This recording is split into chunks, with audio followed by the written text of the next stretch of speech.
All right, what's good? What's good? Jester King, Tony Hayabusa, Strange with the prime sub in 7 months. W in the chat for Strange. Let's go, let's go.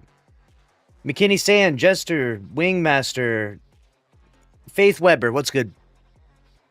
All right, we are back once again. I did not expect there to be any more drama. Honestly, I mean, I guess maybe I should have. Considering Bungie, maybe I overestimated the outcome of this June update. It was looking so good, but now it has been exposed for more sunsetting, apparently. Apparently, you guys lost 7 battlegrounds. Did you even notice? No!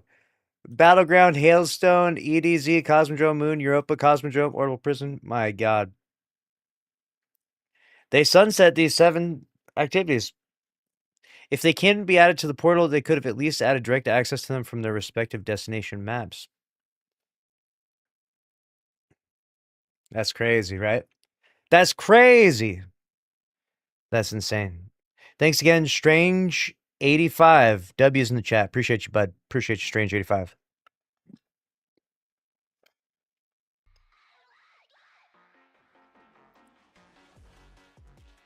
But why?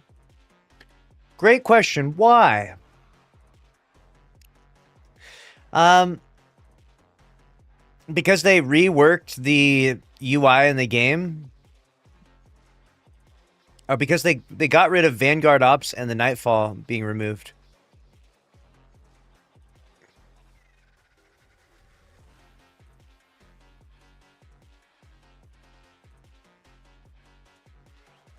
We want Marathon too? Mods ban that guy immediately. Randall? Get out of here, Randall. You're not welcome here. Randall? All right, here we go. Here we go. This freaking. Get up. Get all up in here. All right, it's go time. It's time to start cooking. 1000% banned, yes. Why do I look orange today, dude? What the hell is wrong with my... I look like I have freaking... Look like I ate, like, carrots or something, dude. Let me change my color here. Change my complexion real quick. Change my complexion.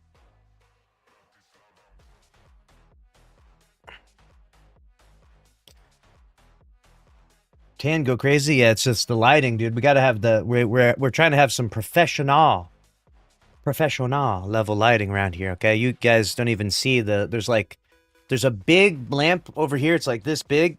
There's a little lamp over here, a lamp there, a lamp there. There's 4 lights. There's a light above me with 2 bulbs in it. So there's like... And there's a cube back here. There's crazy lighting. Trying to make it look good. You know what I'm saying? I'm trying to be professional out here. All right. All right. Here we go.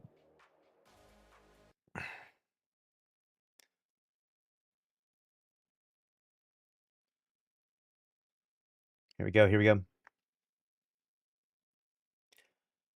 Bungie is being exposed by Reddit for more sunsetting in Destiny 2.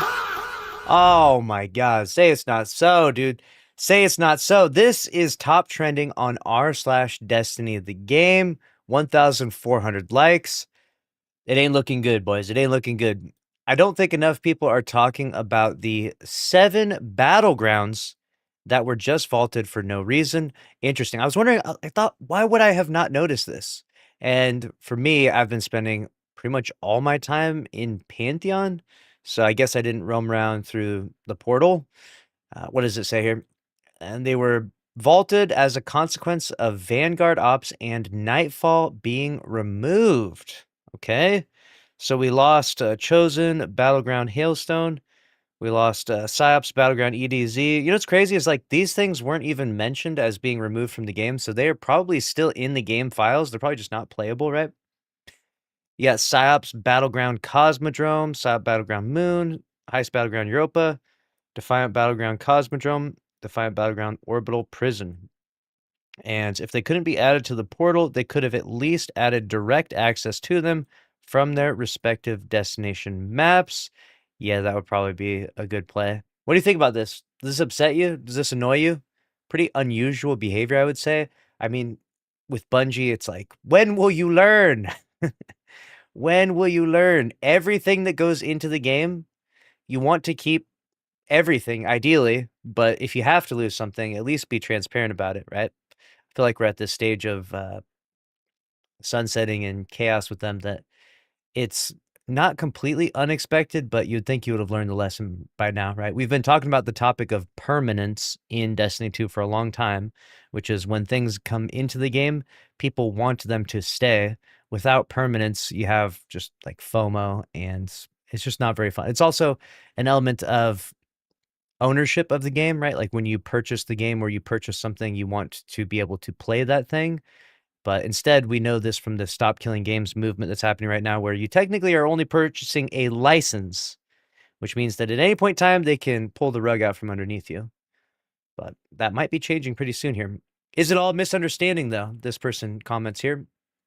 I'm not sure if these are vaulted or if the Fire Team and Pinnacle tabs have a rotation.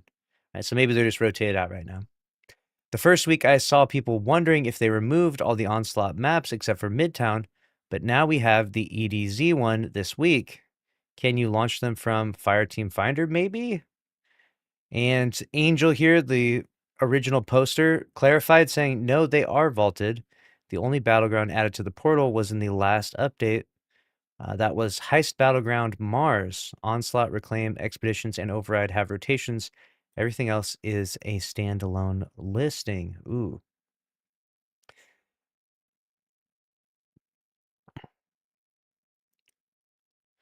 And this person said, we need to stop calling it vaulted and call it what it is, deleted. This is the content that's removed from the game and will never return. You know, it's like what Tyson Green did to the player base. Damn, Tyson Green catching shots out here on Reddit. Golly. All right, we got Angel responds saying, this is probably one of the time where it might not be deleted. They just had their method of entry removed with no way to directly launch them to place that. True, and there's no way they're going to go in and fix that, right? There's no way they fix that. I guess maybe if it gets enough attention, it feels like something that Bungie probably doesn't want to leave the game with, right? You don't want to leave the game where you can't play content people paid for.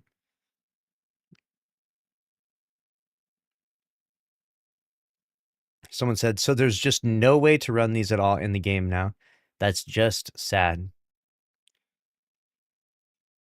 Someone said PsyOp, Moon, and Defiant Orbital Prison are literally my two favorite battlegrounds. Oh man, this guy is going through it right now. So those being gone is a tragedy. Dang, 549 votes. Oh no, I feel bad. They were pretty good too. They weren't terrible. God, was PsyOp's Moon the one that was kind of like Scarlet Keep backwards? If so, I like that one too.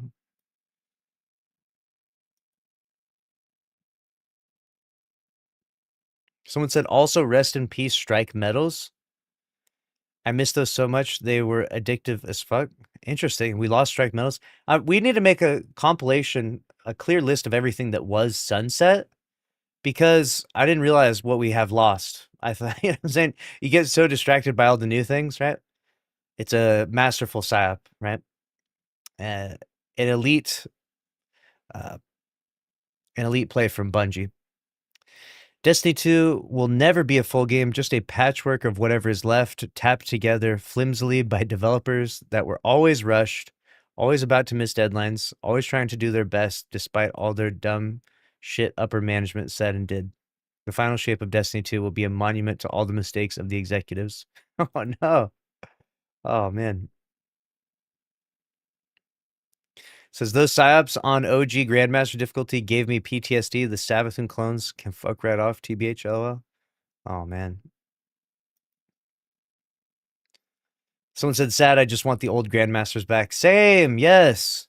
Yeah, it's exactly this is what I'm talking about. The old Grandmasters were truly near perfect content. Then came the big change, and hardly anyone played them anymore. Then they tried to change it again to its current state, but it stayed the same.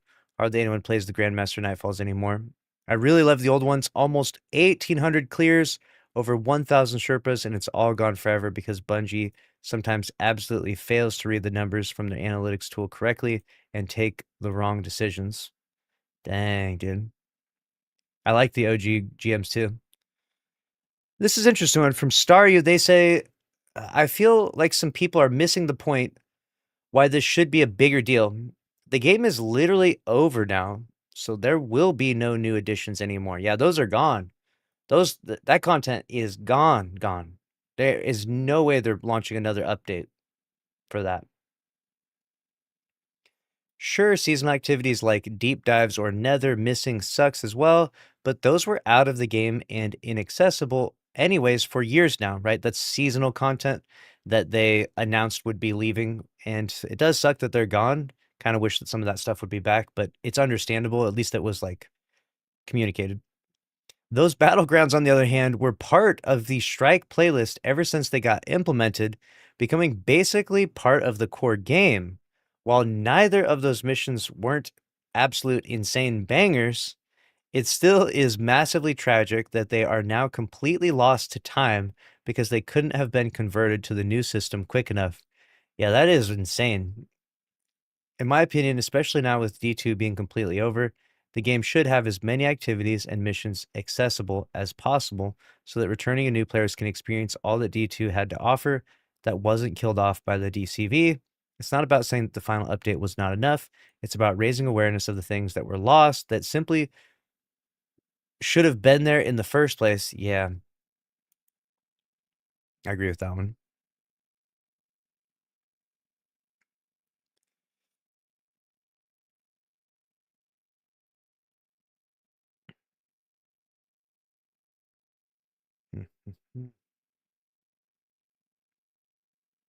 Lost media, yeah. All I'm reading through all the comments here. Interesting stuff, man. Very interesting stuff. We lost our battlegrounds. They took our battlegrounds. God damn it. I'm sad about it. But it's the way it goes. Maybe if we raise a big enough stink, maybe Bungie would bring it back in some way. I mean, I feel like these activities have to still be playable. I'm surprised they even maybe I feel like this has to be an oversight from Bungie in some ways. Like, there's clearly no reason why they would want to sunset 7 activities with the final update. They obviously wanted to bring forward as much as possible, not remove. But I don't know, man. What do you guys think? Do you think that do you think that Bungie should fix this? Do you think that they have the ability to even fix it now that they've already issued their final update? They said that they're only doing some limited hot fixes. There's only a few hot fixes left. So, could this be a part of a hot fix, perhaps? I have no clue. But it's definitely problematic, and it's definitely pissing people off in the Destiny community right now. Let me know where you stand on this topic specifically, and we'll see you in the next one. All right, there we go. Got that recording done, chat. The Great Sunsetting Drama. It's good. We got KBG here. I got that video in the drive now. I just wish they'd give us the final subclass. There is no final subclass. There's 6 subclasses. They never made a 7th one. They never made it. There's no mention of that anywhere.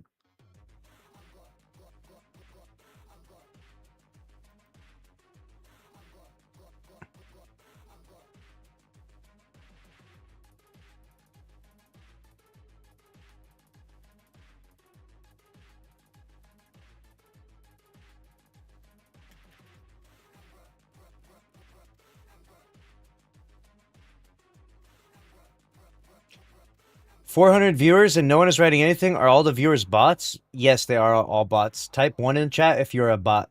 Beep boop, beep boop. Bots in the chat. Beep boop. Type it in there. Come on. Thank you. Yep. Fallen Malice bot. Jake Progresso bot. Eventful bot. Sweet Hat Bro bot. Blackfire bot. Yep. KBG bot. Veto bot. Strange bot. Ultimate Viper bot. Chief bot. Sexter Morgan bot, Dark Wolf bot, Coda Last bot, Stumpy bot, Tony Hayabusa bot. These are all bots, dude. All bots. Look at that. We got bots on Twitch. We got bots on YouTube. We got bots on all the platforms. We ain't fucking around, dude. I mean, on Twitter, yeah, they're all. Dude, do you think I know how fucking Twitter works? Do I look like Elon Musk, bro? Dog.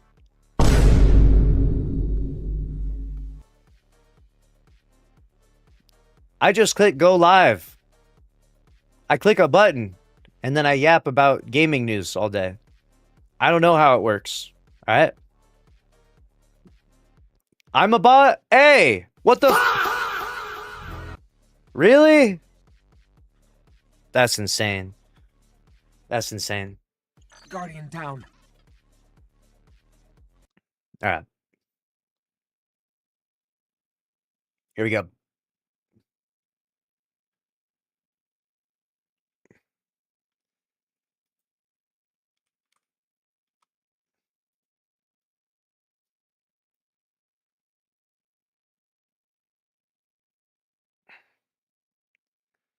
Dude, we're almost putting up Edge of Fate numbers for 2 consecutive weeks now.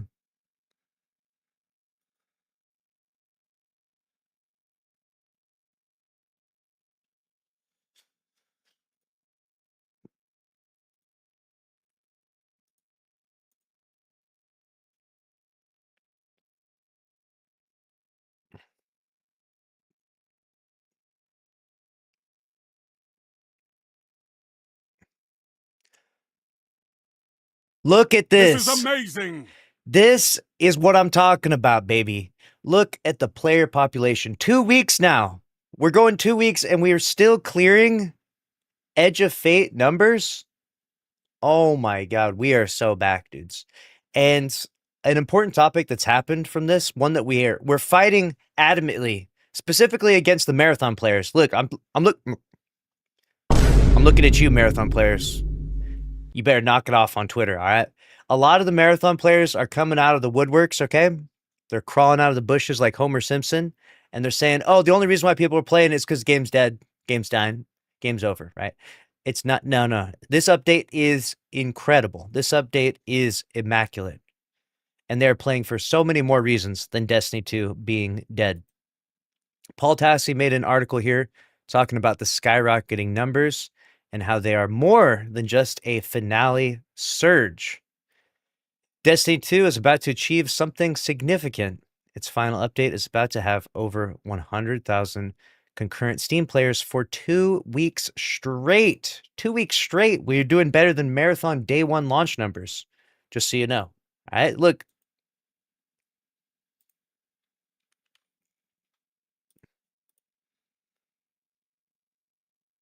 Look at this shit. 6,000 people online right now, and we almost got 100K. God damn. A feat we have not seen in over 2 years, and not even with any of the season/expansion launches since the final shape itself. Even then, the drop-off was steeper. We're holding the line right now, okay? We're like Hodor fighting against the undead army. Many are observing the phenomenon from the outside, saying, quote, well, of course the numbers are good. It's the last update of the game. Damn you, freaking Twitter users. Though at this point, it seems pretty clear it's more than that. Yes, exactly. If it was just about logging in and playing one last time, one last dopamine hit, the graph would look like this. It would go whoop, and then it would go whoop. It would just nosedive, kind of like how it would actually kind of look like this one right here. This is what it would look like almost. Funny that we have this as a good point of reference. Unfortunately, it's not doing that. All right. Sorry. Eat your heart out, runners. But Destiny 2 is alive. Destiny 2 is that guy, pal. And Destiny 2 is carrying the momentum week after week right now. Now, of course, I know what's going to happen from here, okay? People are going to say, you're going to eat your words, Lucky, because 2 months from now, 3 months from now, the graph is obviously going to go, it's going to go down. We know that. We know what's going to happen. Of course, there's no more live updates for Destiny 2. But even still, even with the graph going down, we lived so much more than Marathon, all right? Remember that. Keep in mind, this is a new Destiny 2 edition that is not even close to an expansion. If this was, could you imagine if this was the like final expansion with a new raid and like a new darkness subclass, new campaign? The numbers would be off the charts right now. Like if they launched with the Shattered Cycle, new raid, and maybe a seventh darkness subclass, new campaign, and the campaign was a banger, like, oh, dude, we would be so back in a bigger way than ever before. It's not even a season launch. There is a single new exotic mission, and the rest is loot, updates, and progression changes. Sure, the final update factor is there, but the more main observable thing here is that Bungie fixed the game right at the last possible moment. How? I have no clue. And honestly, I really wish we could go back to Edge of Fate and launch with all of these tiered weapons and all these updates right at the start. It would be a much better outcome, I think. But that's one problem of many that we had with the last year of prophecy. Breadth of activities. A key here was making almost every activity in the game worth playing again. When the Edge of Fate hit and the portal launched with this new tiered gear system, 80% of the game didn't even have it, meaning things like all the old raids and dungeons were giving out old gear, which made the game essentially unplayable, like most of the game unplayable, undesirable, right? You didn't want to grind for the old gear, you wanted the new tiered gear. Now, every raid and dungeon was updated with relevant loot in a single release, and Bungie went so far as to even update things like the Shadowkeep era Altars of Sorrow. It's wild. I think I have found just a single activity that hasn't been updated, Dares of Eternity. Update, actually, this still counts because the gear is tier 5 craftable. Wow. Past that, almost everything is worth playing and has at least a few things to pursue. Loot tiers. This was mostly fixed as well. You know what's interesting to think about with this too is like fixing the activities and fixing the loot tiers. The only thing that would make this update actually like 12 out of 10 is if they were figuring out a way to unvault all of the content that they threw in there, right? Could you imagine if they were just like, you know what? Game's over. It's done with. Here's the Red War campaign. I'm saying here's the Tangled Shore. All of a sudden, that would be over delivery. Everyone still wants tier 5 everything, but this update brought the ability to upgrade a lot of old loot to be the equivalent of tier 5. And in addition to that, no longer made lower tiers utterly worthless, given the ability to upgrade them as well. Both 6 perk options and some shiny versions. Baseline tier 5s are still worth pursuing as well. This quote final form update works. The portal, well, they're not calling it that anymore, that's for sure. The menu has been returned to the director, and what was the portal is just a streamlined way to play activities and farm loot, erasing much of the complicated math of letter tiers and gear hunting. I wish they had done this before the portal launched in the game, because if you don't know, they actually posted a blog article on their website, and we read through it. And across all of social media, everyone was really not liking the portal, even before it came out. Like months before, people were expressing, fair criticism and skepticism that this wasn't really a good idea. And even in the face of all of that, they still went forward with it. They just marched forward right into their own grave. They're just like, you know what? Fuck it. Everyone hates this thing. We're still gonna fucking make it go live. I was like, it's a level of like miscommunication or just stupidity that needs to actually be studied, because everyone screamed, don't do this, don't put this in the game. And they're like, you know what? We're going to do it anyways. And then everyone screamed and hated it. And then like, you know what? We're actually going to take it out of the game. And actually, we're going to pretend that never happened. Maybe that will help. It's like you could have just saved yourself so much headache. The seasonal page remains in place with the bounty and order system, and that was never really an issue. The organization of the game is leagues better than it was when Edge of Fate launched.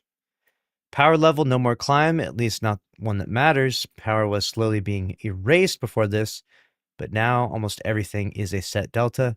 I still think that a lot of people come back to the game and they load in and they're at 10 power and they're like, what? What happened to me? Why did I get set backwards? It's always a bad feeling. It's always lame. I think it's okay to keep increasing the power delta, and it also gives you a cool timeline of where you're at and how far, you have to go. And I get that maybe it made crunching numbers easier to lower the power delta, but we should have figured out a better way, man. We really should have figured out a better way to address this issue without resetting people's power back down. In a game, in a game that's as grindy like this, you don't want to have some really trivial power grind. It's just not very fun. You want to play meaningful things. You want to play because you're having fun, not because you have to just do more chores. And resetting everyone back down to 10 power was a massive mistake. Should have just let people keep building their power up or just remove power altogether. It's something that they experimented with, and when they did so, people really liked it. The only problem was, at least from what it seemed like, was that people were playing less, so maybe their play session time was lower because of that. So they decided to re-implement it in hopes that you would grind the game more, and it does work to a certain extent. There are people that will play to, do that, but they kind of play in a more resentful way, or they're just a little bit more, I don't know, it's not as fun, it's not as enjoyable. You kind of feel like you're playing the game out of addiction more than actual enjoyment at a certain point. It means a lot less FOMO for lapsed players who do not have to do some annoying grind to catch up. Hell, you can play most activities with your old gear at 10 power. Nice. Builds. The unleashing of the set of artifacts plus the addition of armor sets has made this the most expansive build crafting that the game has experienced in its lifespan. Just in time for there to be no content to play, of course. This also inadvertently fixed the annoying champion situation where no dedicated season artifact mods.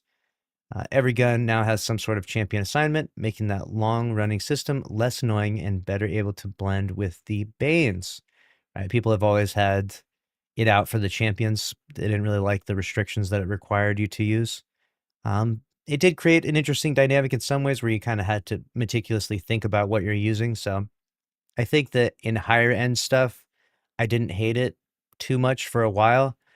Eventually, it kind of everyone is using a lot of the same things because you find out what the meta is for killing some champion and you kind of stick to that. But I get why they implement things like this. It kind of forces you to play the game differently. It forces you to use the new thing or use a different thing.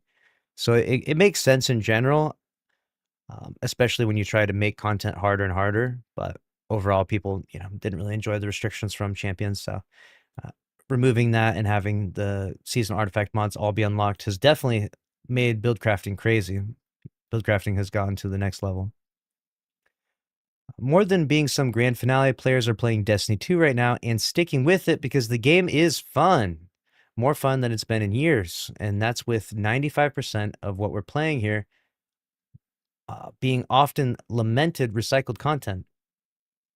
A key here was generosity, all this work to give out all this relevant loot. And on top of that, a bunch of earned cosmetics that would have been shoved into Eververse. Yes, this is an fire all guns update. Yeah, break glass in case of emergency, which took some things from future releases. But imagine if Destiny had its old development team back rather than a third of what it once was. This current setup combined with actual substantive new content, the game would be healthy. I know. It's too late. The decision is made. The layoffs are coming. I've heard nothing about any sort of decision reversal despite these numbers, despite player sentiment. Players, of course, continue to grumble about Marathon, a game that will now become Bungie's main focus, which has declined since launch and now has 10% of Destiny's players after this update. God. It's not just sad that Destiny's ending, it's sad that it's ending with the game in its best state in years, but nothing else coming to take advantage of it. These numbers will not hold on forever. Declines are inevitable, but when you simply stop making content for a live game, it will eventually disintegrate. But it deserved better. Bungie could have pulled it off with more time and more resources, or at least shown that they could have done a Destiny 3. Lessons learned, man. And that's really what it ends with, is a lot of lessons learned, and the games industry will be a net positive from this in some ways. Like the ripple effect from this is huge. We will see, game, and if another game like this tries to come out or tries to come into this genre, into this space, it will need to learn from all the lessons that Bungie made, all the mistakes that Bungie's made, and the good decisions as well too, right? There's plenty of really good decisions that were made throughout the years. We tend to focus on the negative in general, but there's lots of great decisions, man. So much good has come with Destiny. That's why we like the game so much. And it'll be interesting to see who tries to step up and fill that void. I know that there's a lot of people, there's a lot of investors, a lot of people trying to make money out there in the games industry. You know, it's a multi-billion-dollar industry, right? I looked up the other day. I said, list off the companies that are worth over $1 billion. And there's just like several dozen. Like, there's so many companies that have so much money and so much influence. And I'm almost certain eventually we'll get something that tries to replace this game. And we'll see what happens, man. Pretty crazy stuff. Let me know what you think about it down in the comment section below. The Cube, yeah, maybe the Cube will be the one. The Cube. Soulcatcher94 with the gifted sub. W's in the chat for Soulcatcher. Thank you. Let's play that back. My money don't jiggle jiggle, it folds. Thank you, thank you, thank you. Appreciate you.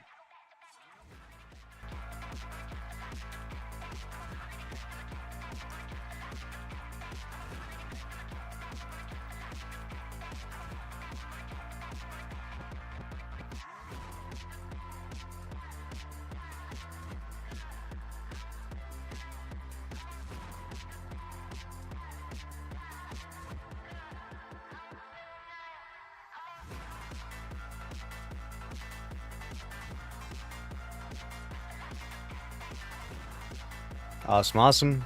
All right. This came across my algorithm. I think this is like a hacker account. They're just doing crazy stuff in here. What is going on? All right, let's start from the beginning. Trials in 2026. Okay, so you got the usual aimbot BS going on, right? Yep, of course, of course. Yep, anti-cheatware, all headshots, wall hacks, etc. Right, nothing too crazy there. Becoming massive and launching the boss off the map. He made his player model as big as the actual Pantheon boss, and then he's just hurling him off the map. Incredible. Of course. Of course. He has to block out his name here so that way he doesn't get banned. Or maybe the other people as well for playing with him.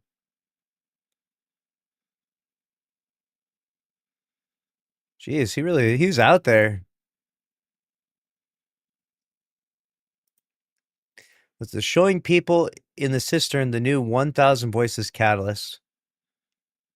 Okay. Uh-oh.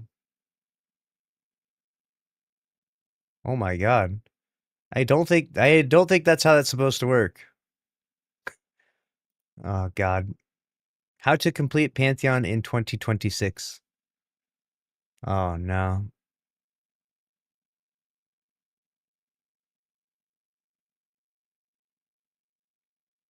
He's just pushing him like that last clip. You 1v3 in Destiny 2 using the best software, of course, dude. Destiny 2 Crucible is about to be such a plague, dude. You're gonna randomly peek a lane and get hit by this shit. This is insane. That's obnoxious. Why? The War Priest! Look at the little War Priest! The littlest War Priest there ever was. This shit's funny as hell, dude.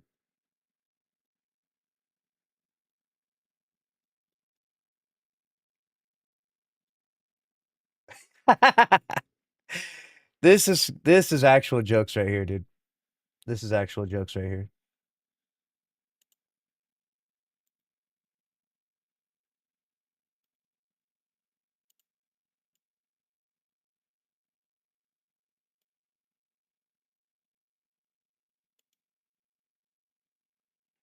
Why he's so small? Look at him.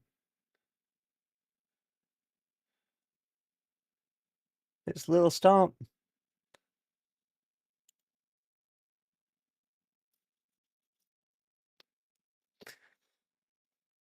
Swole Chad Guardian discovers hideous awoken in tower. What have they done to? They can like distort the player models in the tower. How to solo Callus in the new Pantheon. Oh god. Is this rerun live? This is live, my dudes. This is live. Oh god. Oh no. Why is he shooting at No Land Beyond so fast? What is wrong with my game, bro? Dude, he's got like a burst fire No Land Beyond. He made Crota tiny? No way. I gotta see tiny Crota. This is funny. Look at the little Crota. Look at the little Crota. That shit's funny as hell, dude. That's actually jokes, dude. They should This should just be a modifier for the raids on Pantheon. Little baby raid boss. He's a little tiny Crota. He's got a little stick. He's got a little tiny stick in his hand. Look how angry he is. Dude has some borderline dev tools. I don't know why, but little mini raid bosses is so funny to me.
All right, let's cover this chat.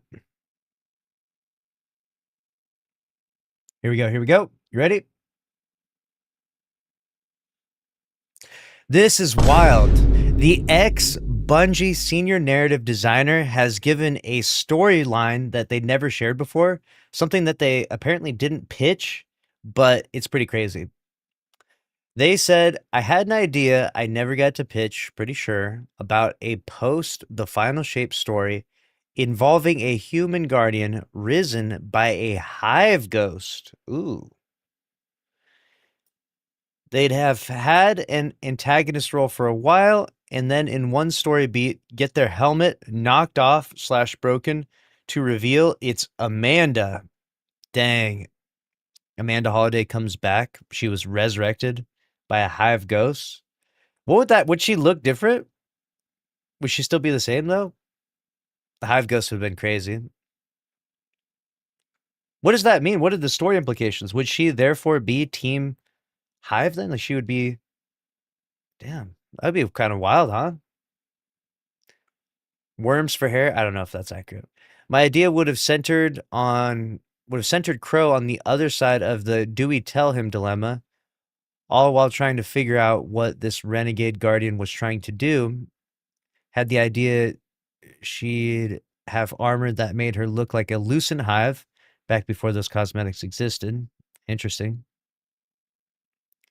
It was never more than just a few ideas jotted down on a notepad, and it needed a lot of work to actually be even remotely good. But I really wanted to do more with Amanda's death than just be a footnote in someone else's story. Dang.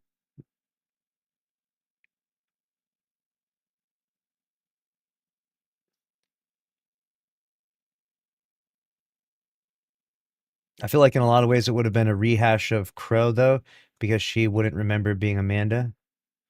True. What do you think? You think this would be a good story? I feel like we need to get some Destiny fan fiction. Go on. You know, some different stories out there. when the witness after the witness wins story. Let's go with that.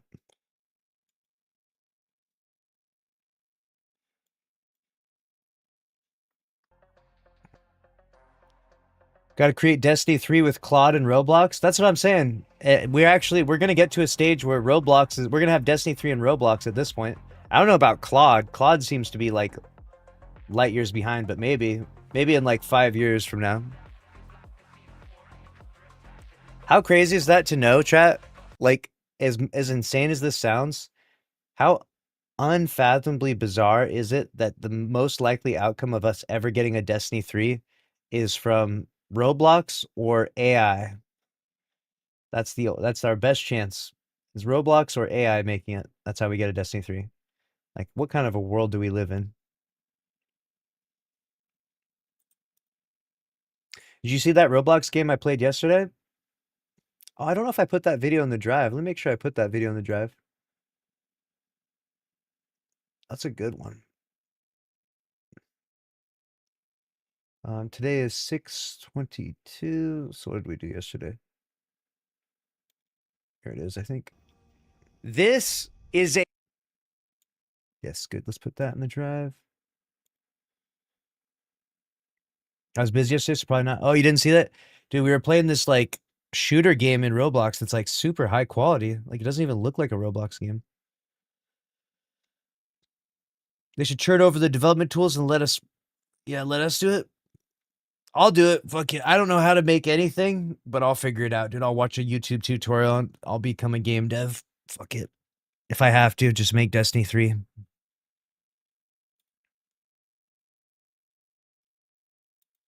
I'll do what I must. I will do what I must.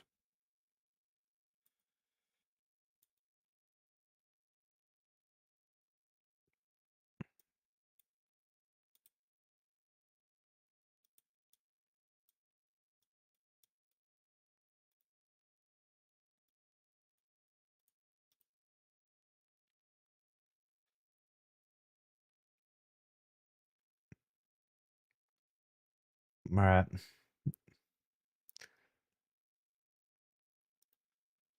Marathon will die this year. We know Destiny will. Hey! Hey! You know he did not. Marathon will die this year. Dude, I'm telling you right now, the Destiny versus Marathon drama, it goes on and on and on forever right here, all right?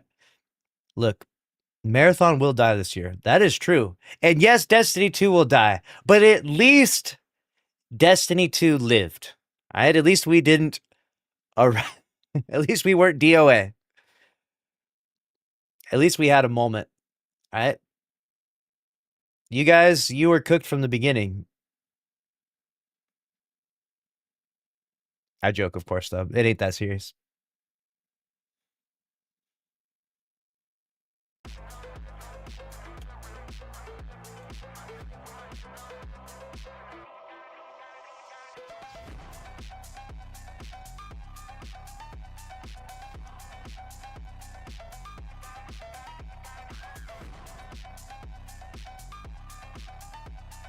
We did.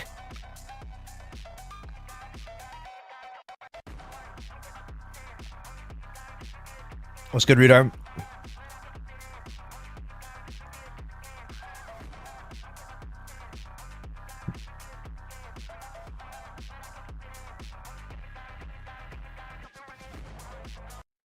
All right, check this out.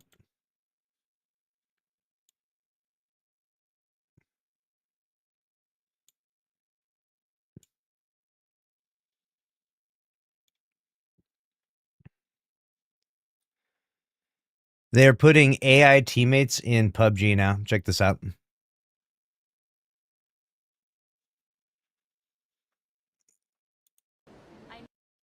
They added AI teammates. What are we doing? They added AI teammates to PUBG. They added AI teammates to PUBG. This is pretty crazy. What's your name? What do I call you? I'm Ella. Well, where do you want to drop, Ella? Boot camp's always a blast if you're feeling bold. Or we could play it safer near Camp Bravo. Your call. How about we go to Kampong settle down, start a family together. You hear this? The AI voices? What is going on, dude? What's good? I know you see my comments me hating on the game. I'm dead serious. You think they left OG Destiny in a worse state than Destiny 2? No, I mean, it's fine. I mean, there's just this a hard comparison. AI voice teammates, look at this. And get away from all the noise. You ever thought about having a family of your own? Ha! I mean, I'm already in a family of one, so I'm basically a single parent. What? But honestly, if you're ready to settle down, I'm down to start a family too. You're down? Okay, cool. This is crazy. They're putting AI teammates in freaking PUBG now, huh? Wild. You guys ready to play with AI bots, dude? We never got that in the Crucible. That was the next step. When these games population dies off, that's what they get to. They have to resort to this. Marathon will get that pretty soon, dude. You'll definitely be playing with some bots in Marathon.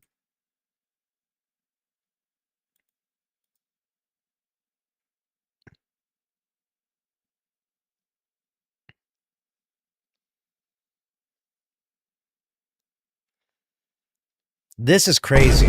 A new Steam game called Congratulations on Your Purchase is priced at $1,000, making it one of the most expensive titles on the platform. According to its creators, this game is not for everyone. It's for those who understand that prestige has a price.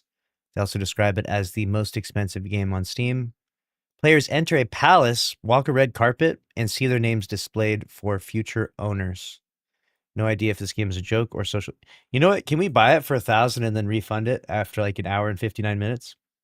Is that possible? Someone said, I'm doing my part. Report this product for fraud.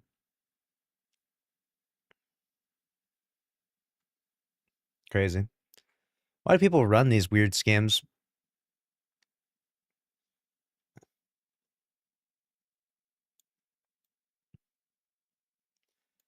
The marathon players could benefit. That's true.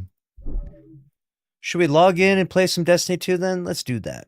Let's log in and play for a little bit, a wee bit. Does anyone desktop ever do this? Do you ever like you're on your desktop and then like this starts happening where it's like highlighting stuff? Like, what is this? Why does this happen sometimes? Like, what is this? I didn't do anything to my desktop. Why is this happening?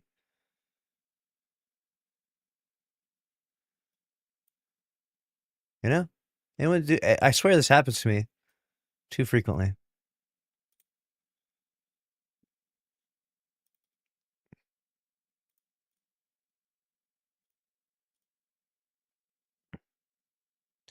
Restart your computer? Never. Never. Turn it off and turn it back on again? Never works. I'm kidding. But yeah, I might have to do that pretty soon. It's not a scam. They're not lying about the content. I think it's a scam because it's $1,000 for something that's not really worth anywhere near that. I mean, I guess it's your option to buy it. It'd be like me trying to sell you this and saying, look, if you guys want to buy this perfectly balanced pH gamer water that I totally didn't actually get from Walmart and put a sticker on, this is $1,000. Okay. That makes me a scammer, in my opinion.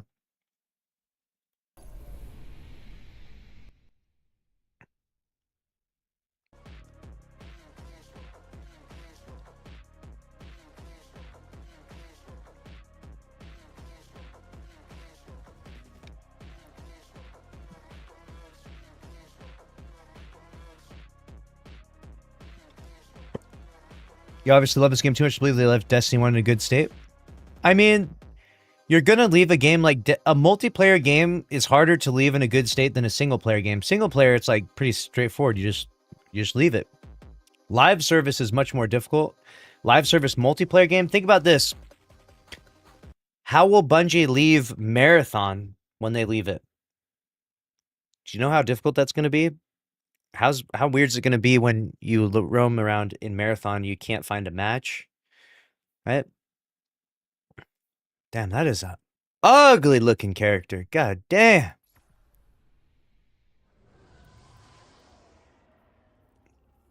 Real scammers be selling them bracelets with a holographic sparkling sticker and claiming it keeps you from falling. Yeah.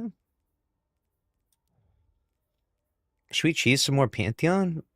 Is that what we're doing? What are we doing? Should we play some of those Forbidden Battlegrounds, dude? The 7 that got freaking sunset?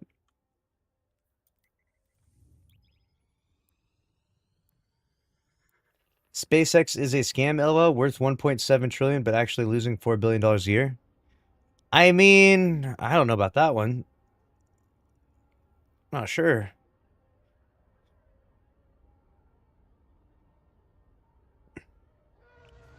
If you could take a rocket to Mars, would you, chat? Are you getting on a commercial rocket going to Mars? If the answer is no, that's fine. All I ask though is that if we can send people to Mars, I would like to crowdfund with everyone here to save up enough money because it's like 250,000 for one ticket. I would like to save up enough money so that we could buy one ticket for Daruz, so we could send him there to get rid of him. Then I wouldn't have to deal with him, and that would honestly, I think that would be better for like the good of all of humanity, basically. Like if we could collectively hurl Daruz as far towards Mars, or maybe even just hurl him into we could just shoot him into the sun. That could be another option. I don't know if they sell tickets for that at SpaceX just yet, but if we could just hurl him in any direction away from this planet, I do think that it's a net positive for all of humanity.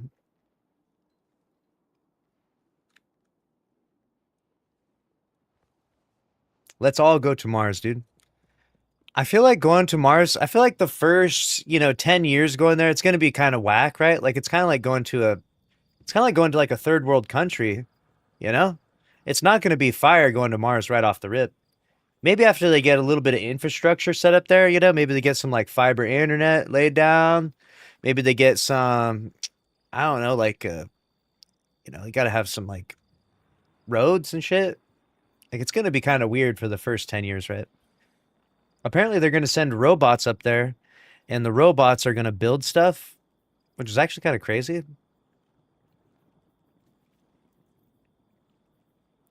It's crazy that we're like living in this sci-fi future.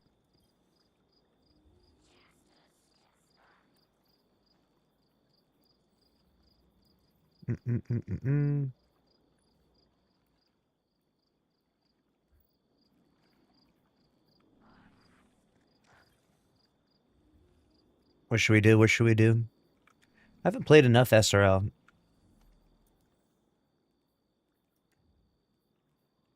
SRL. Oh, I'm banned from SRL. Damn it, I got banned from SRL. So I freaking got put on a griffin, dude. I gotta bust out something else. Let's pull out the vehicles.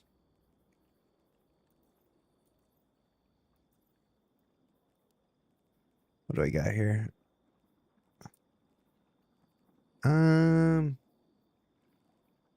Yes, this. People are going to Mars and never coming back.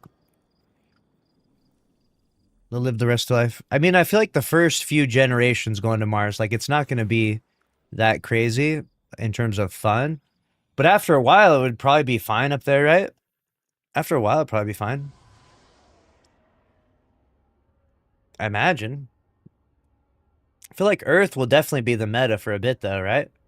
Imagine you're the first person that's born on Mars, and you're like, man, like this, you kind of grow up and you're like, all right, it's whatever, but like maybe I do want to go to that Earth thing. Like, and then you're the first person born on Mars, and then you're the first person that moves and migrates back to Earth. That'd be kind of funny.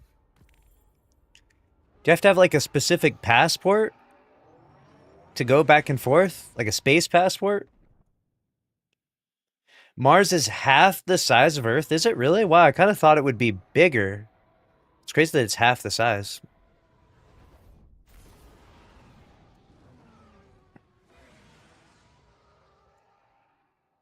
That's crazy, actually.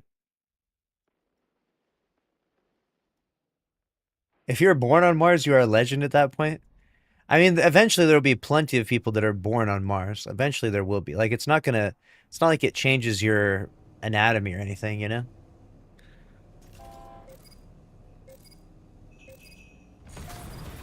What are you supposed to do to get, like, the boost? When do you click the boost? They don't give you a tutorial or anything.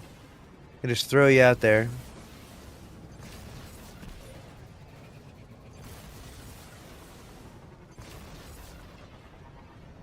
That guy is zooming past all of us. Oh, I remember this map, dude. This is taking me back right now. I haven't played this since the OG days.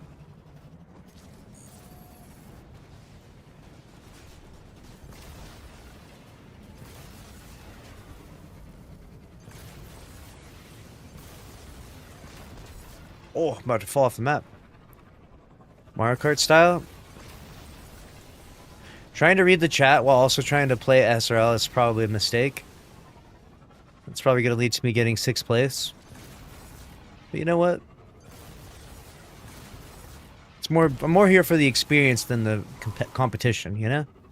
Remember, this was like a big windy turn.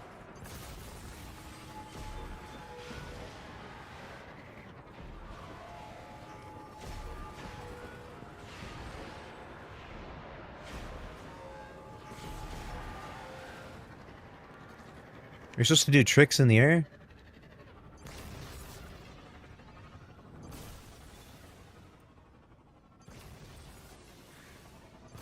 What are the other buttons I'm supposed to push here?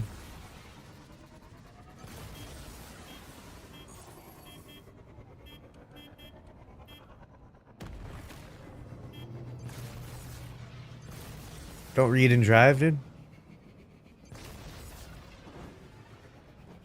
There's like, I have like 4 charges of something. I don't know how to use them.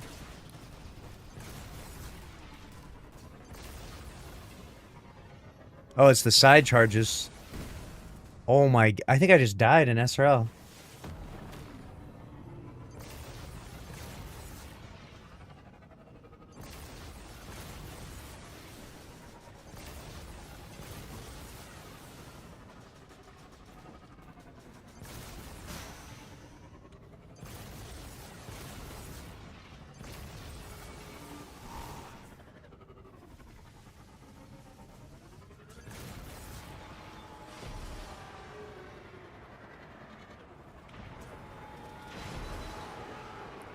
Use the little side boosters.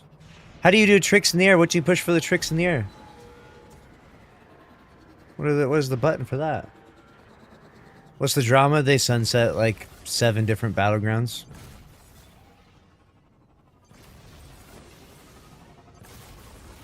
I gotta look at my keybinds.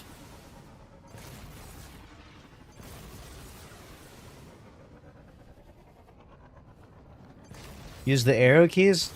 Dude, I don't even have arrow keys on my freaking keyboard. I'm gonna have to look up my keybinds here in a minute. I'm kind of throwing. At least I'm not gonna lose to this individual.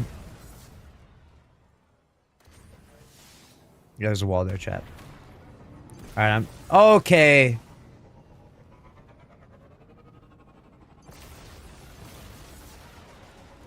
Look, it's a practice run.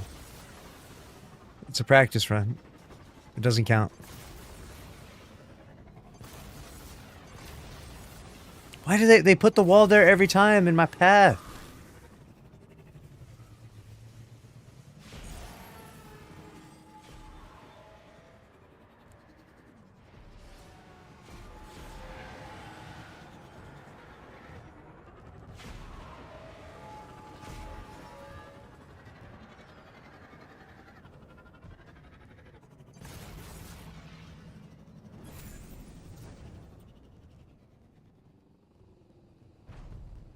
Hitting the emote key. Let's see what the keybinds are.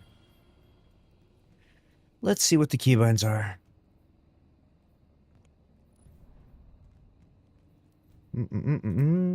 Gameplay, controller, keyboard, mouse, keyboard, mouse. All right.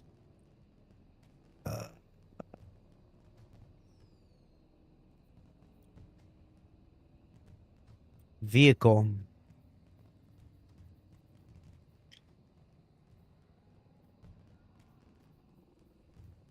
What? It doesn't say it. It doesn't say how to emote. My name is redacted. Yep. It doesn't say how to emote or how to do a trick.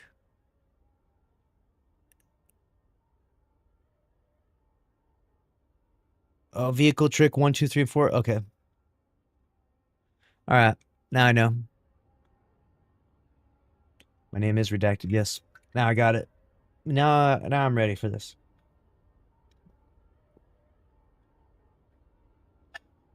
Stick to the raids? No, dude. I will be number 1. I'm the Ricky Bobby of SRL. All right. You don't want to fuck with this, dude. It just takes me a little bit. I'm a slow starter. But I finish hard. Remember that. It's about to go down. I'm getting the first place in this next one. No doubt.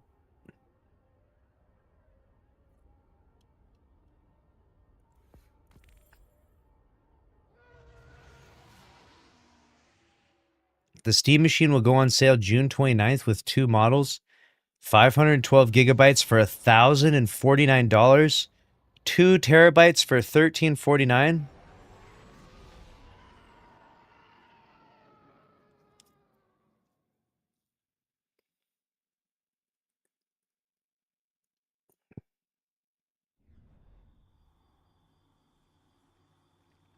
Yo, the forklift is back. All right. I'm just going to click dodge as soon as it goes.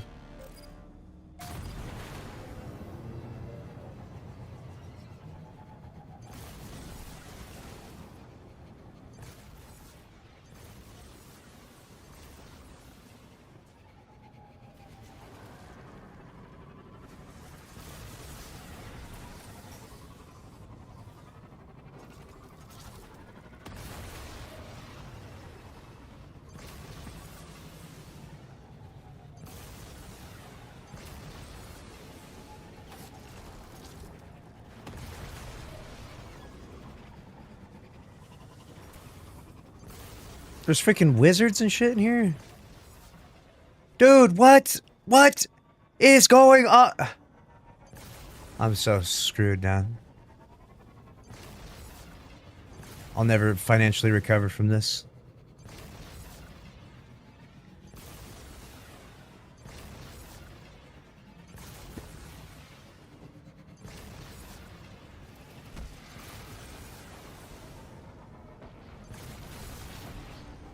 What?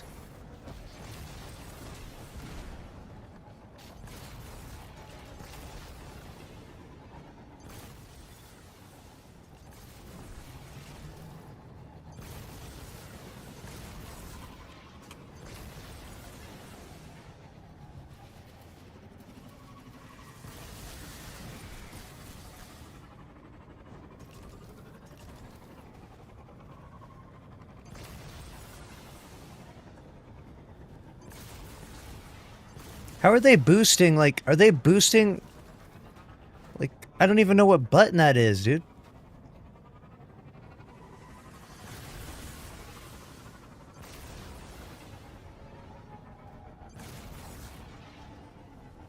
I'm too locked in right now, chat.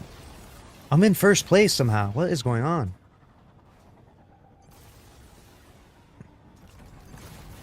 There's actually no way.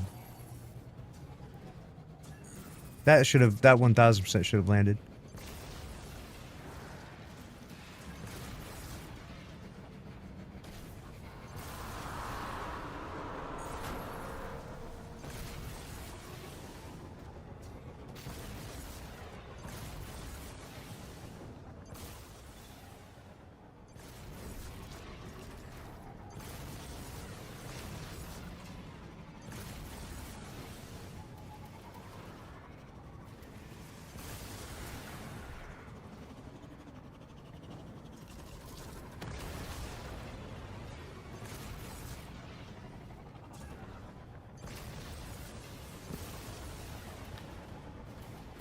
I'm too locked in here, chat. I'm too locked in here. I gotta focus up here. Don't hit the rocks, Ricky Bobby.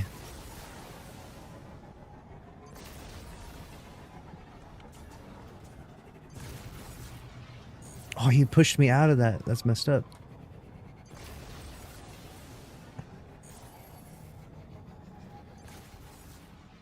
No. No. You gotta be kidding me.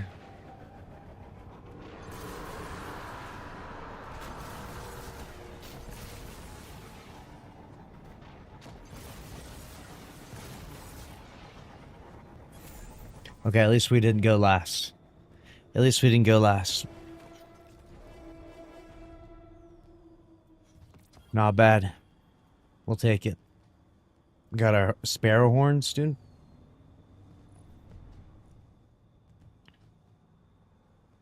There's no boost forward, right?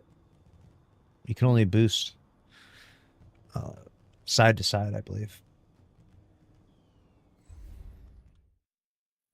For the boost to start, hold the boost button when 2 appears and until the race starts. Oh, all right. Good to know.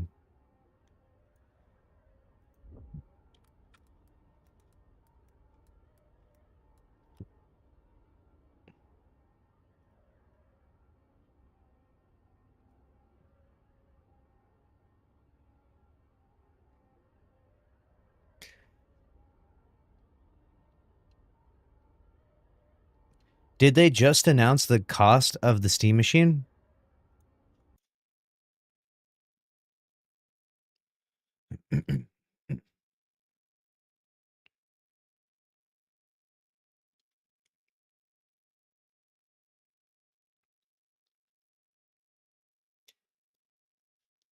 Valve has just announced today the cost of the new Steam Machine. Yes, $1,049. And this thing is a beast, dude. Look at this. Look at the specs on this bad boy.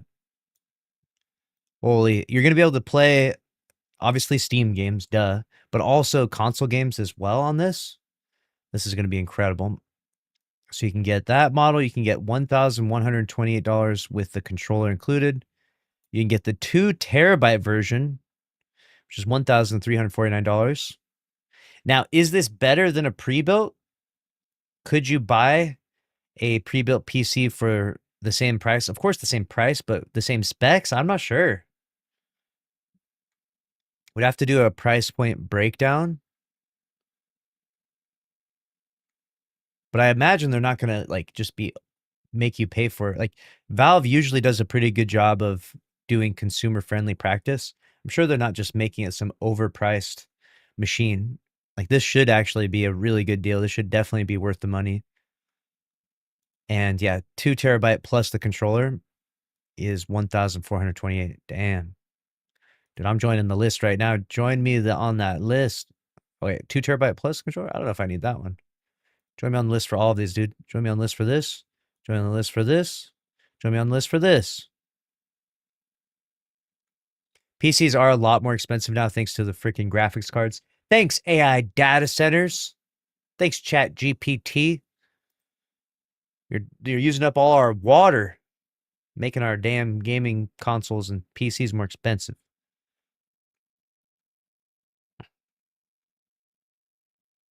Let me know what you think about it.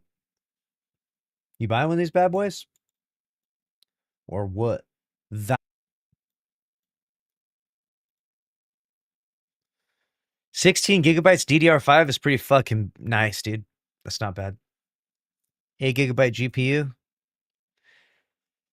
I mean, all of my PCs have 32, so it's like I have nicer PCs than this thing. It can't run GTA 6? Why not? It can play console games, right?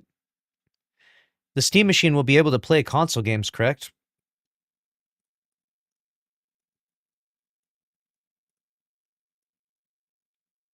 Oh.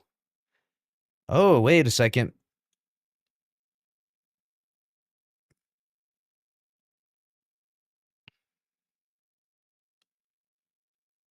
Interesting.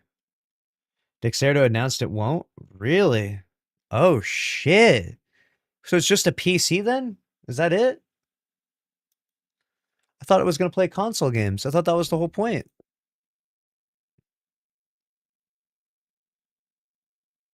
You have to have PS6 to run it, or you have to have PlayStation.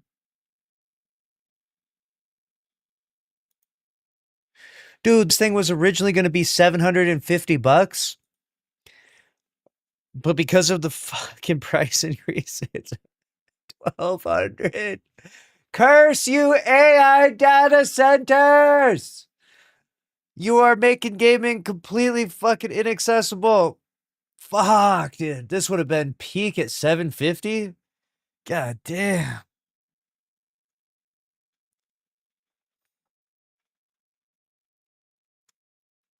God damn it. Not gonna lie, there's something about the aura of a big, black, ominous machine that's just super powerful. I don't like, dude, fuck the RGB. RGB, get the fuck out of here. RGB gone.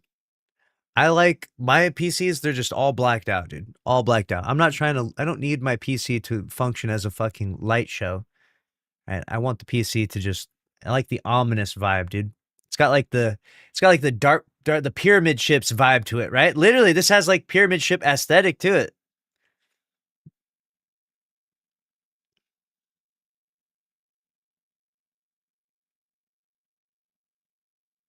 Yeah, that's what I'm saying. Just all blacked out, dude. Hell yeah.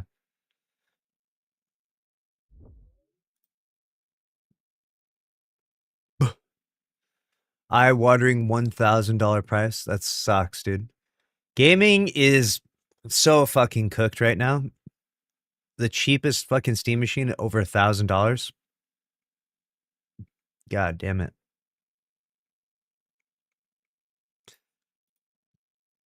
So what was that? You said Dexerto? We gotta cover this. Dexerto, I want to see about it playing console games.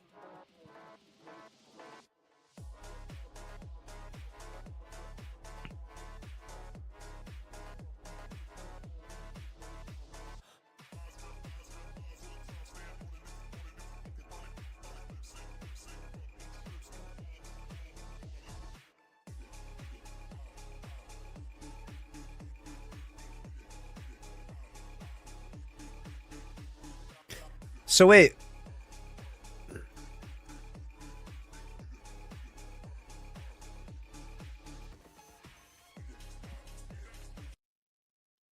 It says here, not directly. It's a living room gaming PC running Steam operating system. So its primary purpose is to play PC games from Steam. So it doesn't even have Windows 11 on it, right? Like it doesn't have Windows. It has its own Steam operating system. So it doesn't have like native like PlayStation. What is PlayStation's operating system called? An Xbox? Is that just called PlayStation OS? However, because it's a PC, there are a few ways it can access console games.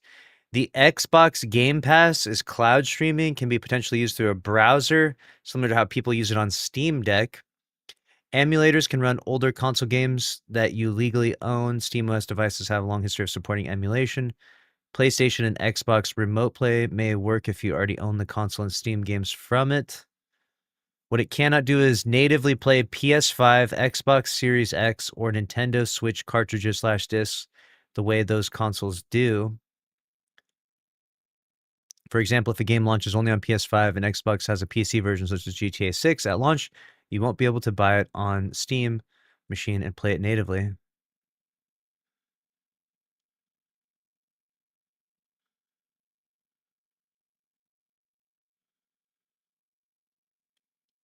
Ooh, this is interesting.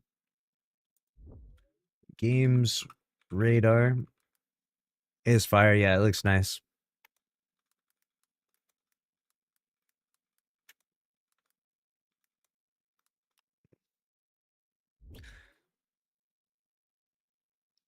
The Steam machine and GTA 6 pre-orders may happen at the same time, but it won't be on Valve's box. Ooh. GTA 6 could be a reason not to buy a Steam machine right now. Oh no. What have you done? What have you done? You were supposed to destroy the Sith. It's increasingly likely that the Steam machine will arrive next week. GTA 6 pre-orders will also go live in a week's time, so we could be bombarded with the biggest hardware release of the year and the most coveted game of the decade at the same time. However, I feel like it's a good time to remind everyone that Rockstar's Sandbox won't be coming to PC on day one, and that matters if you're eyeing up Valve's box. Damn. Dude. I already have a PlayStation and I have a PC, so I don't really need this thing. I just thought it would be, if it solved any problem at all, I would be interested in buying it, but for me, it doesn't solve any problem. What it is, though, as far as I would understand, if you're interested in buying this is the console person's PC, if that makes sense. You know how you know how every console player, they hate fiddling with PC audio and stuff like that. You hate fiddling with all that stuff. The fiddling is too much fiddle, right? Can't handle it. You like your plug and play. You're the plug and play crowd, right? You're the PNP crowd. This is for you then. It's a PC that has essentially the plug and play of console built into it, the Steam operating system. So it's meant to be a lot easier to play games on, meant to be better. This will flop because the next Xbox will come with Steam pre-installed. Ooh, really? This thing might flop. It might flop. I don't know, though. I'm trying to think, like, the only problem that this thing solves, right? So whenever I look at a product and I'm like, what is this value? What is its value? What is its worth to the world? The only thing this solves is console players that want to play PC games and do so in a way that's very effortless and streamlined. That's the only problem this thing solves. That's it. Other than that, it doesn't have any other advantages as far as I know. The price is good, I guess. The controller's all right. I mean, the controller's all right. I mean, it's not like the craziest controller ever. I don't know if I even care for the touchpad. What is, do you think there's an advantage to using a touchpad? I don't know. I think I would rather use the thumbsticks. Touchpad feels like it'd be too weird. Saw something weird in Destiny 2, a Husky Raid parody. Have you seen this video? It's amazing. That like old one from like 12 years ago. Which one? Especially if Xbox comes in a significantly cheaper price. I think the new Xbox is going to be wildly expensive, though. Ash has already said it's going to be like way more expensive than before, so I don't think that's going to be the case. Who's buying one of these in the chat? Type 1 in the chat if you're buying this. Type 2 if you're not buying this. Dude, I can't even... Oh my god, I won't even be able to get this controller by the time GTA comes out. Touchpad is a great when you need a mouse. Is it really? I've never used a controller with a touchpad before. I like the buttons on the back, though. That actually looks sick. Show me those buttons on the back right now. You've got... Ooh. 4 buttons on the back. Nice. They're like hard buttons that you press, too. That's cool. Very cool, very cool.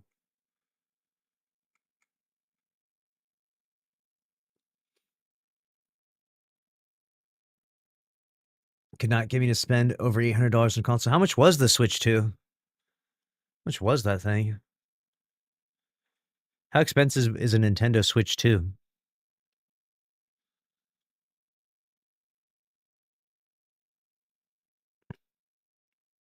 Yeah, what the hell? These things are super cheap. 450 bucks? Golly. How are they even able to do that? I think you're right, though. This is the console player's dream because it skips over the tech-savvy aspect of owning a PC. Yeah, absolutely. Well, that is the only upside to this as far as I know. So if you're already using a PC and you don't mind the technical troubleshooting, then yeah, this is not really for you. This is just meant to convert console players into PC players. The other bit, there's a lot of advantages to being a PC player, by the way. You don't have to pay a subscription for this, so like this might seem like a high price. You're like, oh shit, dude, that's a lot of money. It is a lot of money, but You don't have to pay that expensive PlayStation Plus or Xbox Game Pass bullshit every month. Shit is just free. It's free to use Steam, and there's plenty of game sales and deals and stuff. So the only issue that holds people back is the exclusives, right? The exclusives are obnoxious business practice, in my opinion, but that definitely holds people back from jumping ship from one platform to the next. Does anyone think this will be better than a PS6? This is better than a PS5. We don't know what the specs are of PS6 though, so that's like we don't know.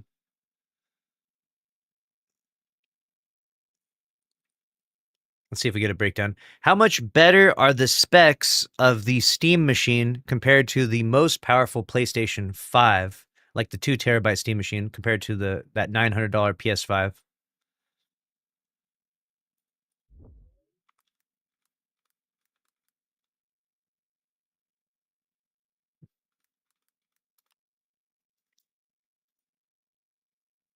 Xbox Helix? What is Xbox Helix?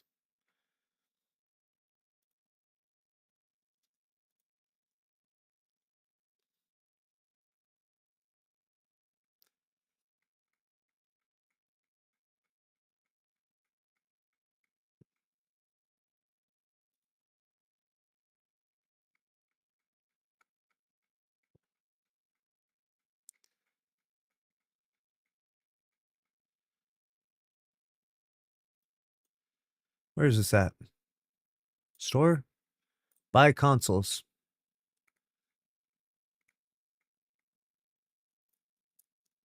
Refurbished, dude. Look at this bad boy. Woo, dog.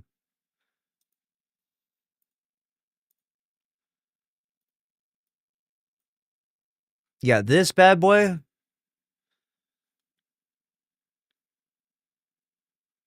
So,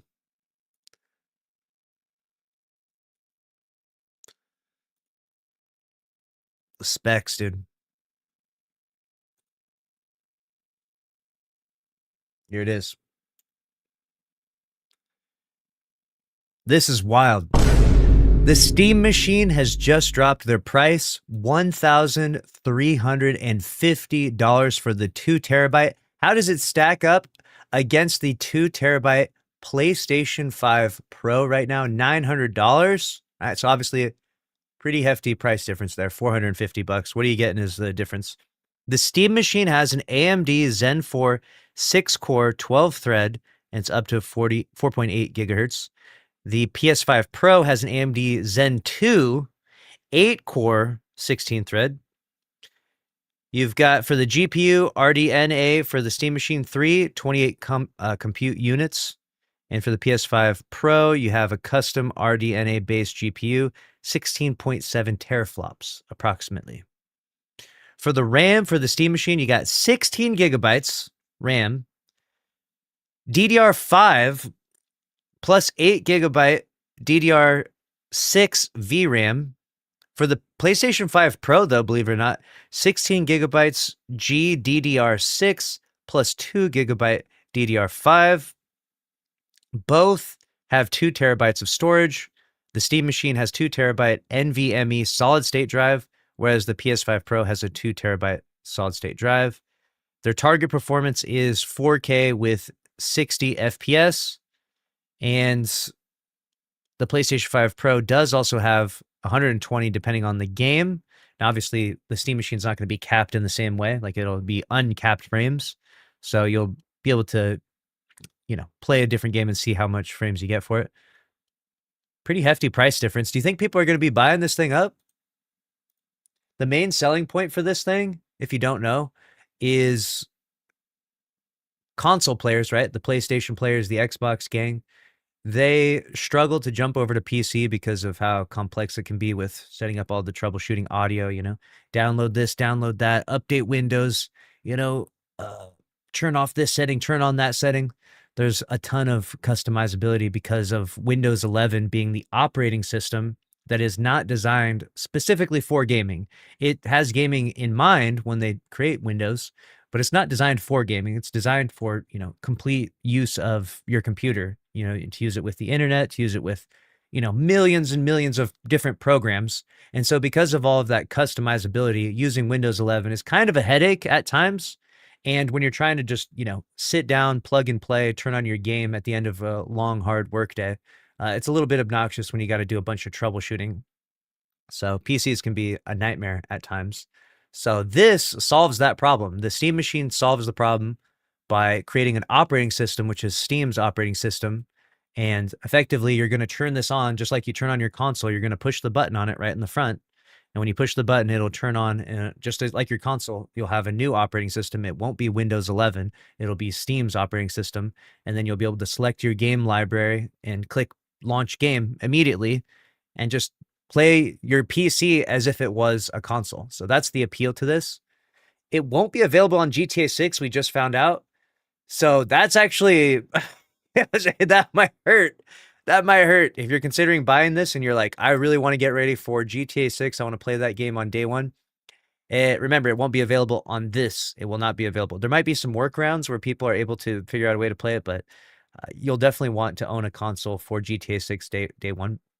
A PlayStation 5 or an Xbox. And yeah, so that's kind of probably one of the bigger drawbacks for it right now, because a lot of people are eyeballing GTA, which comes out in 5 months from now. But pretty crazy stuff. We just got the price for this bad boy today. Let me know what you think about it down in the comments. All right, we had to get a good little recording there, chat, for the old red channel. I'll be waiting for the GTA 6 PC port. That's how they get me, dude. They get me to buy it on console. I have to buy a console. I have to play for PlayStation Plus. Then I have to buy GTA 6. And then I have to buy a PC. And then I have to buy it on Steam. And you know what I'm saying? They got me buying. They got me buying it multiple times, dude. I'm definitely playing on console day one for sure. Ain't no way we're waiting for that. Cannot be caught waiting for that.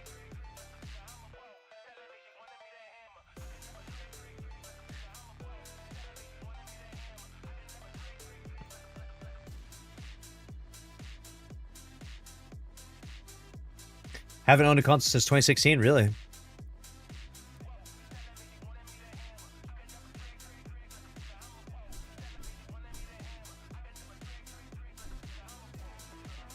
I kind of want to see if the controller feels awesome, you know? I wish they were available now. I would definitely try it out and do a review of the controller. D2 announced a PC port and I smashed my Xbox. Yeah. Got rid of that console at that point in time.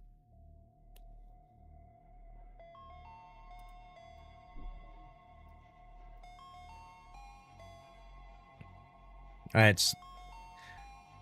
List off the 10 most viral and crazy gaming news stories in the last week. Let's see what we're cooking up here.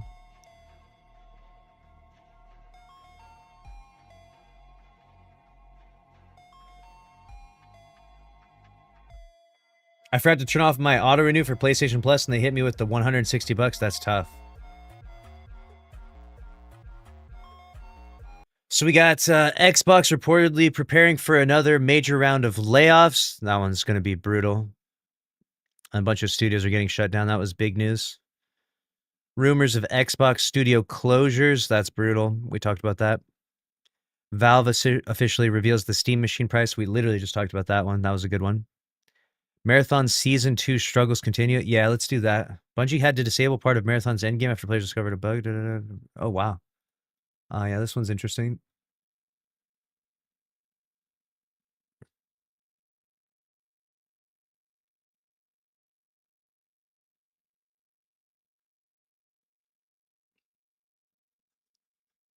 All right. All right, here we go. Here we go. Ready for this? Oh, no. Bungie is being accused of sabotaging Marathon right now from its own players. Oh, when it rains, it pours, man.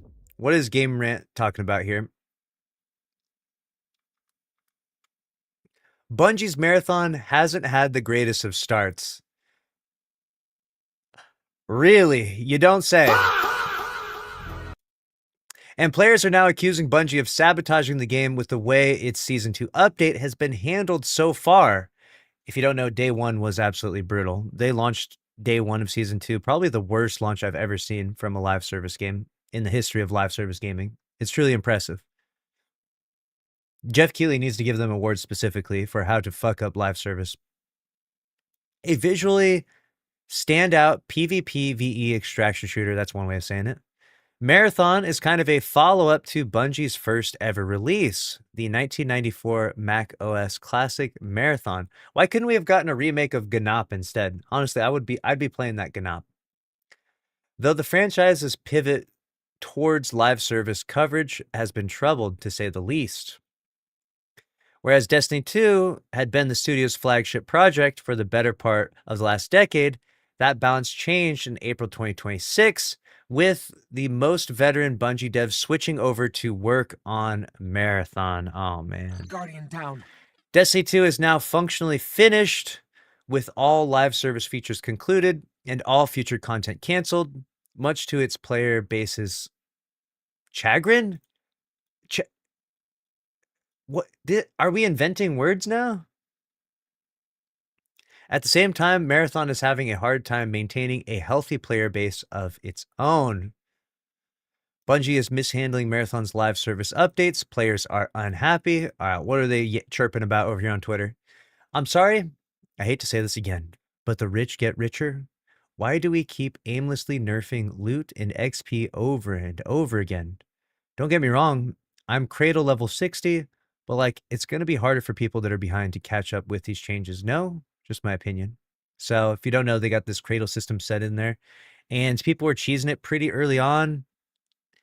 And it seems like people are able to get really far ahead with it. Maybe Marathon and Bungie, the team, are trying to slow that down. I'm not sure. The problem is that if you do this like hard reset thing, right, where you let people progress, get powerful, you have to reset them. And then when you reset them, if people find exploits and cheeses that allows them to get rapidly more powerful again in a short window of time, you negate the value of that reset, right? This is something that I'm not too surprised that Bungie is struggling with because we don't have something like that in Destiny 2. They're trying something new. They're untested, they're unproven with. And clearly because of glitches and exploits and, players just knowing how to min-max and, abuse the meta, basically, they're able to fast farm their power back up instantly. We saw like day 1 of season 2, people already had crazy purples and golds and an entire vault that was filled with like 1 million credits worth of loot. It's like in one day we're already back there. That's crazy. It's supposed to be, you're not supposed to be anywhere near there until like probably like a month into the season. One day though. Marathon Season 2 update tackled many of the game's growing pains, but it hasn't come out in a perfect way. One of its biggest problems, according to the community, is the fact that Cradle XP gains have been substantially reduced. The result is a big increase in the game's grindiness. It's almost like adding power leveling back to Destiny 2. And some players outright accuse Bungie of attempting to kill their game by doing so. Wow. Wouldn't be the first time they've done that, though. The logic is that massive increases to Marathon's XP grind will only exacerbate the game's biggest problems and make it less likely that it will attract new players. It was already cooked even before any of that, though. We got Aquativity. This is a guy who has, like, I think multiple world's firsts in Marathon. And let's see what he has to say here. Genuinely, are you guys trying to kill your own game? It's dying already, but really? More loot nerfs? Do you think this will keep people playing when loot gets worse throughout a wipe? Oh, man. I hate to see it, dude. Though Marathon has certainly received its fair share of blind hate, the point brought up by the community isn't necessarily wrong. You know it's bad when their own players turn against them, right? All 12 players playing this game are mad at Bungie. That's not good, okay? That is not good. It's one thing for the outsiders, the people not playing, to shoot shots. It's a whole nother thing when you've got the people that are actually the diehards hating on the game. Whereas Destiny 2's final update effectively breathed new life into the game. That's what I'm talking about. To the point where the servers crashed. Marathon hasn't had the same sort of injection since day 1. Concurrent player counts have had their problem as a game health assessment metric, But Marathon's 12K daily player peak doesn't compare favorably to Destiny 2's 115,000 player peak. Making the game grindier on purpose isn't likely to have a positive effect in the respect. Yes, exactly. This is kind of what we saw with Edge of Fate launching as well. I think the idea was to get people in the portal playing the same activity over and over again, but because of the modifiers adjusting the activity, it would up the play session time. It obviously had the opposite effect, right? People were not especially enthusiastic about the portal or power level grinding. And I understand the thought process of how we got to why we would do those things. It was just the selection of things to do was the wrong selection. Like the portal was the wrong idea, power grinding was the wrong idea, and those two in tandem just created a recipe for disaster, and that's why Edge of Fate did so poorly. Had they had the right vision for how to get people to play, we would probably be playing, right? And what is that right vision, right? Instead of keeping it vague and saying this ominous thing that, doesn't actually have an answer. Well, that right vision would obviously be the June update.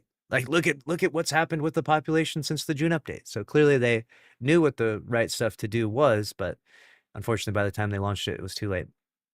Not even Marathon's sorely needed second free week did much to elevate its daily play. They had a second free week? I didn't even hear about this. A second one, to the point that one can't help but wonder if the core concept simply isn't appealing enough to the average player. Yes. Why is it taking 4 months to get to this point? Marathon's core concept is not appealing. It doesn't have mass appeal. The game is not cooking right now. And unfortunately, you can't just turn an extraction shooter that looks like Escape from Roblox into Destiny in month 5. But that's about the only way this game would be successful, is if they just changed the name to Destiny 3 and made it Titan Hunter and Warlock. It's not possible to make that happen, right? So it's already done for. It's over with. And I feel like it's like this failed experiment that we're still like watching and letting go on. It's like when you're watching a dumpster fire and you're just not even trying to put it out at a certain point. You're just like, fuck it. Let's see how big will this thing get? And it kind of sucks though, because I feel like we should, instead of wasting all this money and effort and resources in this marathon contingency plan, we should instead focus on ending this project immediately and trying to get Destiny 3 out or a Destiny 1 remastered or anything, dude. A fucking standalone SRL game in Destiny, if that's all the budget allows. Like, we'll take anything at this point. Crucially, none of this speaks to the game's actual quality. Marathon is a Bungie FPS through and through with crisp gameplay. I will give them that. Striking visuals, I mean striking. It definitely, the visuals do be striking me. They be burning my retinas when I'm wandering around, yes. And an existential horror narrative. And to be fair, actually, there's some cool narrative beats that go with Marathon. I actually am a big fan of sci-fi in general. And I will say there's some good story there. All right. It can be kind of buried and delivered. The delivery is not the best, but there are some redeemable qualities to Marathon. Its core gameplay loop, however, is that of a PvP extraction shooter, and that's the nail in the coffin for them. I wish that we had, at least if you're going to do extraction, right? We've talked about this before in the hierarchy of games and what's successful. So like when Gambit came into Destiny 2, right? They came out swinging. They thought that Gambit was literally going to be better than Battle Royale. I had to pause for a moment because even as I say the words out loud, I know everyone in the chat is going to laugh. It's like the most embarrassing concept that Bungie had in their minds, but they literally thought that Gambit inside Destiny 2 was going to outdo Battle Royale. They cooked on that so hard. And then they doubled down on it with the Gambit Prime, which, to be fair, it also had some redeemable qualities. But the point is not to hate on Gambit or that Gambit's lame. It's just that in the hierarchy of these activities, right? PvP activities, PV activities, and even within those activities, there's a various different hierarchies and subsets of like things that people like and things that resonate with mass audiences. It's important to just understand that an extraction shooter is just not really high up on that list, which is why a game like Marathon would really thrive and do super well if it launched with a campaign. Can you imagine like a high quality, well-crafted, 5 years of development Bungie campaign that immerses you in this world, this sci-fi fantasy world, and like it could be so good, man. It could be really, really good, right? Unfortunately, the current Bungie team is cooking up dog shit like Matterspark in Destiny 2. So the current Bungie team, maybe not. But if we rewind the clock to like 5 years ago, if the OGs were cooking up, they would probably deliver a really good narrative experience, which does have mass appeal, which people would be like, okay, I'll check that out, right? And that would at least work in Marathon's advantage. The only other factor that I think is one of the biggest contributing ones towards Marathon's downfall is just that art style is way too wacky, dude. That art style, it ain't it. The color scheme is too crazy. It just looks like, I don't know, it just looks like I had an aneurysm, you know? I don't understand why we mix and blend these colors together, and maybe I'm just not artistic enough to get it. It reminds me of like Jackson Pollock art. You ever see it? Look up some Jackson Pollock. Like you look at it and you're like, this isn't art, this is trash, right? That's kind of the way I look at Marathon. I'm like, this is not like, this is trash. Like I watch when I'm watching Marathon gameplay. If I look at a piece of standalone art for Marathon, it does look good and the trailers look good. But when you're actually playing the game, like this, no, it doesn't translate from art, from like the 2D art into the 3-dimensional environment. It doesn't transfer the same way, unfortunately. And that might be what's missing, what making the less appealing than it ought to be. I think the extraction shooter is definitely holding it back. Bungie obviously isn't looking to sabotage its own bread and butter, such as it is. Are you sure about that? Destiny 2 is done, and it's not coming back. Hey, don't say that. Don't say that. And Bungie faces a massive reduction in staff as part of these summer layoffs. It's not in the company's best interest for it to make its own game less interesting to the wider public, and Cradle XP is likely just an example of the team making a tactical mistake at a highly inopportune time. Changes, thankfully, have been getting deployed rather quickly in Marathon's agile sandbox, so it's still possible for Bungie to steer the ship in the right. No, it's not. No, it's not. Spoiler, it's not. Okay, you can't steer a ship in the right direction when the ship's got 45 holes in it. Right? It's cooked. Right? The ship is at the bottom of the ocean right now as we are speaking. You know what I'm saying? This ship is in Davy Jones' locker. There ain't no more steering it. Okay? It ain't steering anywhere. Right? The ship it's gone. It's broken. It's dispersed. It's done. Right? Marathon is a dead game that hasn't died yet. This is the title. And there ain't no undoing it. Right? The best thing you can do, and we said this a while ago, and I still stand by this. We said this before Destiny died, and we're staying on this hill, is that the best thing you could have done, instead of announcing every end is a new beginning, is announced that Marathon would come to end of development. That Marathon was a failed project, right? All of these projects, they're experiments, right? We are experimenting in real time with what the gaming community wants. And there does come a certain point where you have to read the room. You have to be like, okay, is this working? Is this not? Like, you got 4,000 people online playing this game right now. Like, is this working? Read the room, Bungie. Read the room and just accept that you tried this experiment and it didn't work out. So before you go completely bankrupt and lose everything, try to pitch to Sony and be like, listen, guys, maybe we throw in the towel on this motherfucker right now and launch a Destiny 3 or a Destiny 1 remaster or anything.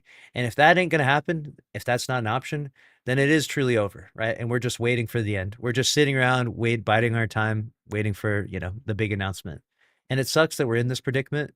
It sucks that everything was mismanaged in a way that led us to this, but it wasn't us doing it to the game, right? We wanted to play. We're still online playing Destiny 2 right now. The player numbers are crazy. We're over 100K for 2 weeks straight on Steam. That's incredible. So clearly we wanted to play, but Bungie could not get their own heads out of their own asses enough to just deliver the content, to deliver the updates that the players wanted, things that really appealed to them and appealed to the larger audience to get people in and playing these games, And Bungie as a whole, it's really clear to me and to everyone, I think, that Bungie has really just lost their way. Like, they really just lost their way. I don't think if you were to give Bungie $1 billion right now, I think they would launch a bunch of trash games. I do. I think they lost their way. If you gave them a Rockstar budget, they wouldn't deliver you a GTA 6. You know what I'm saying? They deliver you fucking Marathon 2 and who knows what other fucking weird slop, right? It's just, they lost their way, man, and it sucks because they were such an epic studio for so long, and it seems like it's coming to an end, man. It seems like the doors are being closed, not just on Destiny, but also on Marathon and maybe on Bungie as well too. So sucks to have to deal with all this, but it's the way it is, man. Let me know what you think about it down in the comment section below. Crazy stuff, man. Is Bungie running sunsetting back? They did sunset 7 battlegrounds in Destiny 2, unfortunately. Yes, that was a top trending on Marathon alive and well. Slim Shady, yeah. Yes.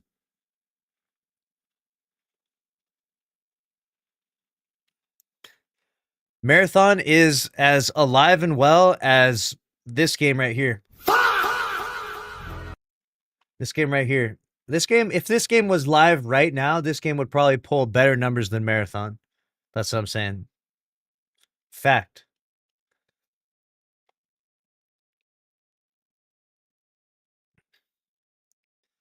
Double fact.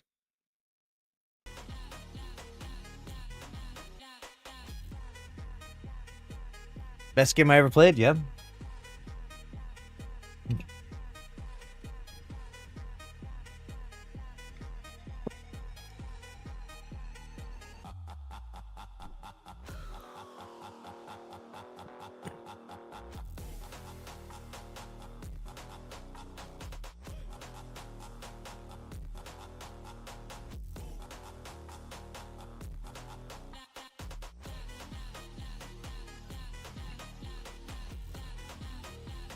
All Anthem needed was an Iron Man mod.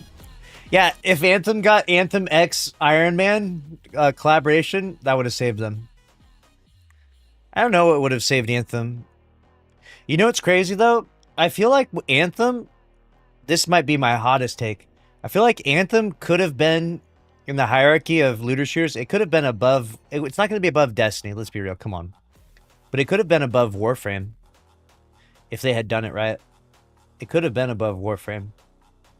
I die on that hill.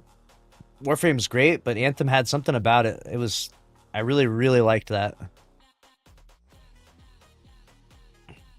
Warframe is doing so good though. No hate to Warframe. Give us Destiny 3, yeah.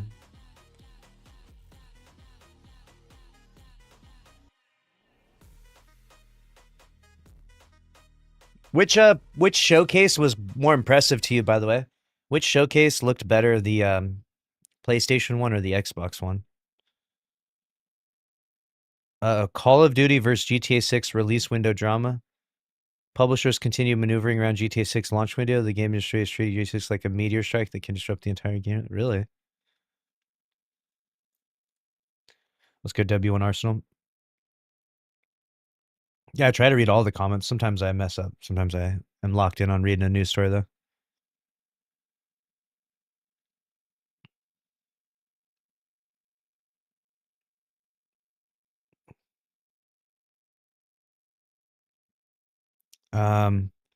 Modern Warfare 4 is launching on October 23rd. Ooh. Ooh, this is crazy. And no, GTA 6 is on November 19th. Just a few weeks before, dude. There's basically like what is that called? Where there's like there's some serious people are very scared to launch their video games right now near GTA 6. Could not tell you a game either from yeah, I only remember from the games things was the sword slap games. That's all I really remember.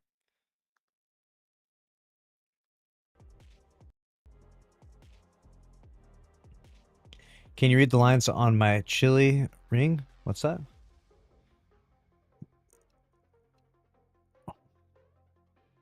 What you need to know. Yeah, Modern Warfare 4 is following up the commercial disappointment of Black Ops 7. For the first time, Call of Duty was not the #1 game in the US, was outsold by the rival Battlefield 6. Which people were comparing the artwork GTA reveal impressions to the trailer for that impressions on YouTube? I don't remember that. Oh, wait. Which? Oh, you're saying as a statement. Which people were? Okay, gotcha. Interesting.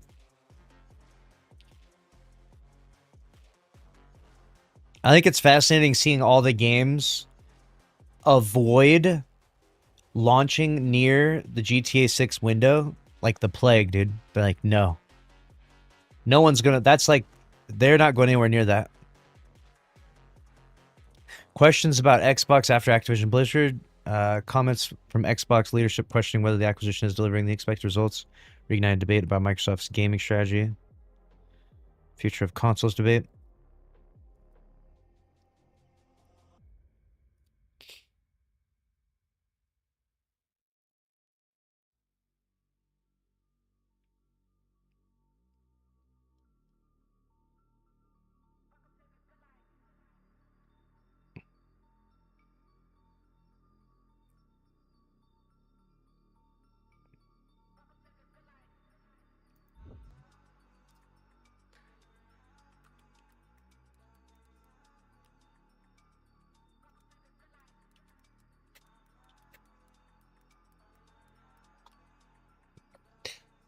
GTA 6 is a myth at this point? No, if GTA 6 was going to be delayed, it would already be announced. It's definitely going to launch in November.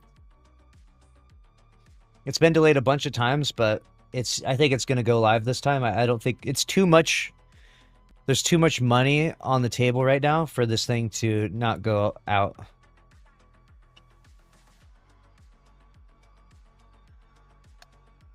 Performance has to be crazy on this fucking GTA 6 though, right? Like the performance has got to be bad, right?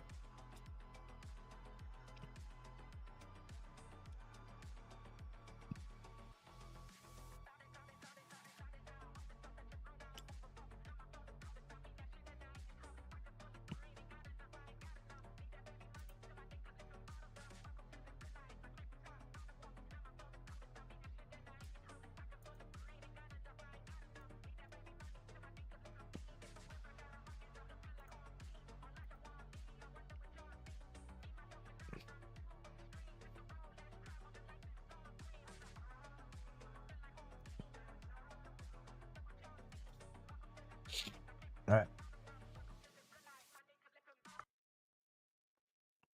All right, here we go.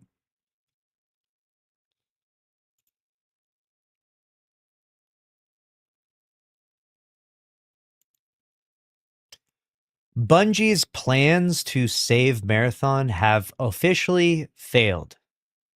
Completely. Like, it's not even, like, look at the chart right here.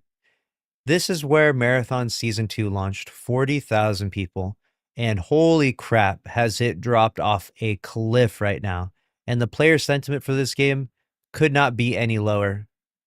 Like, we're not even 1 month since the update. This came out June 3rd. Dog, that was, like, what is that? That's not even 3 weeks ago this came out. And we're back to the same numbers, 11,000. These are the same numbers that they had for their last month of Season 1. So that means we have more than 2 months of decay ahead of us. It's cooked, dude. This was their original plan, right? They were going to save Marathon. That was their big thing. It started with hashtag Marathon Takeover. It quickly turned into hashtag Save Marathon. And then once they killed Destiny 2, it was hashtag Kill Marathon. Bungie has revealed new content plans for Marathon Season 2 and beyond as the game's Steam player count continues to decline as the first season of the first-person shooter comes to a close.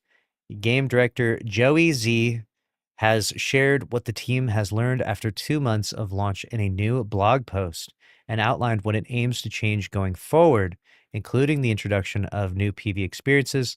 And we've gotten some of these experiences now, and it's like Dire Marsh, but there's like rooks in there. So normally you load in and you're facing team versus team. That's how extraction shooters work. That's what the appeal is, right? It's a very niche appeal. Like they're not super popular in terms of shooter game genre, but that is the appeal of extraction games. Team versus team, high stakes, high reward.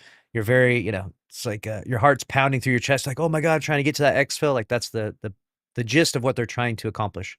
Well, now they're moving away from that pretty substantially, where you're in the map now and there's no other teams.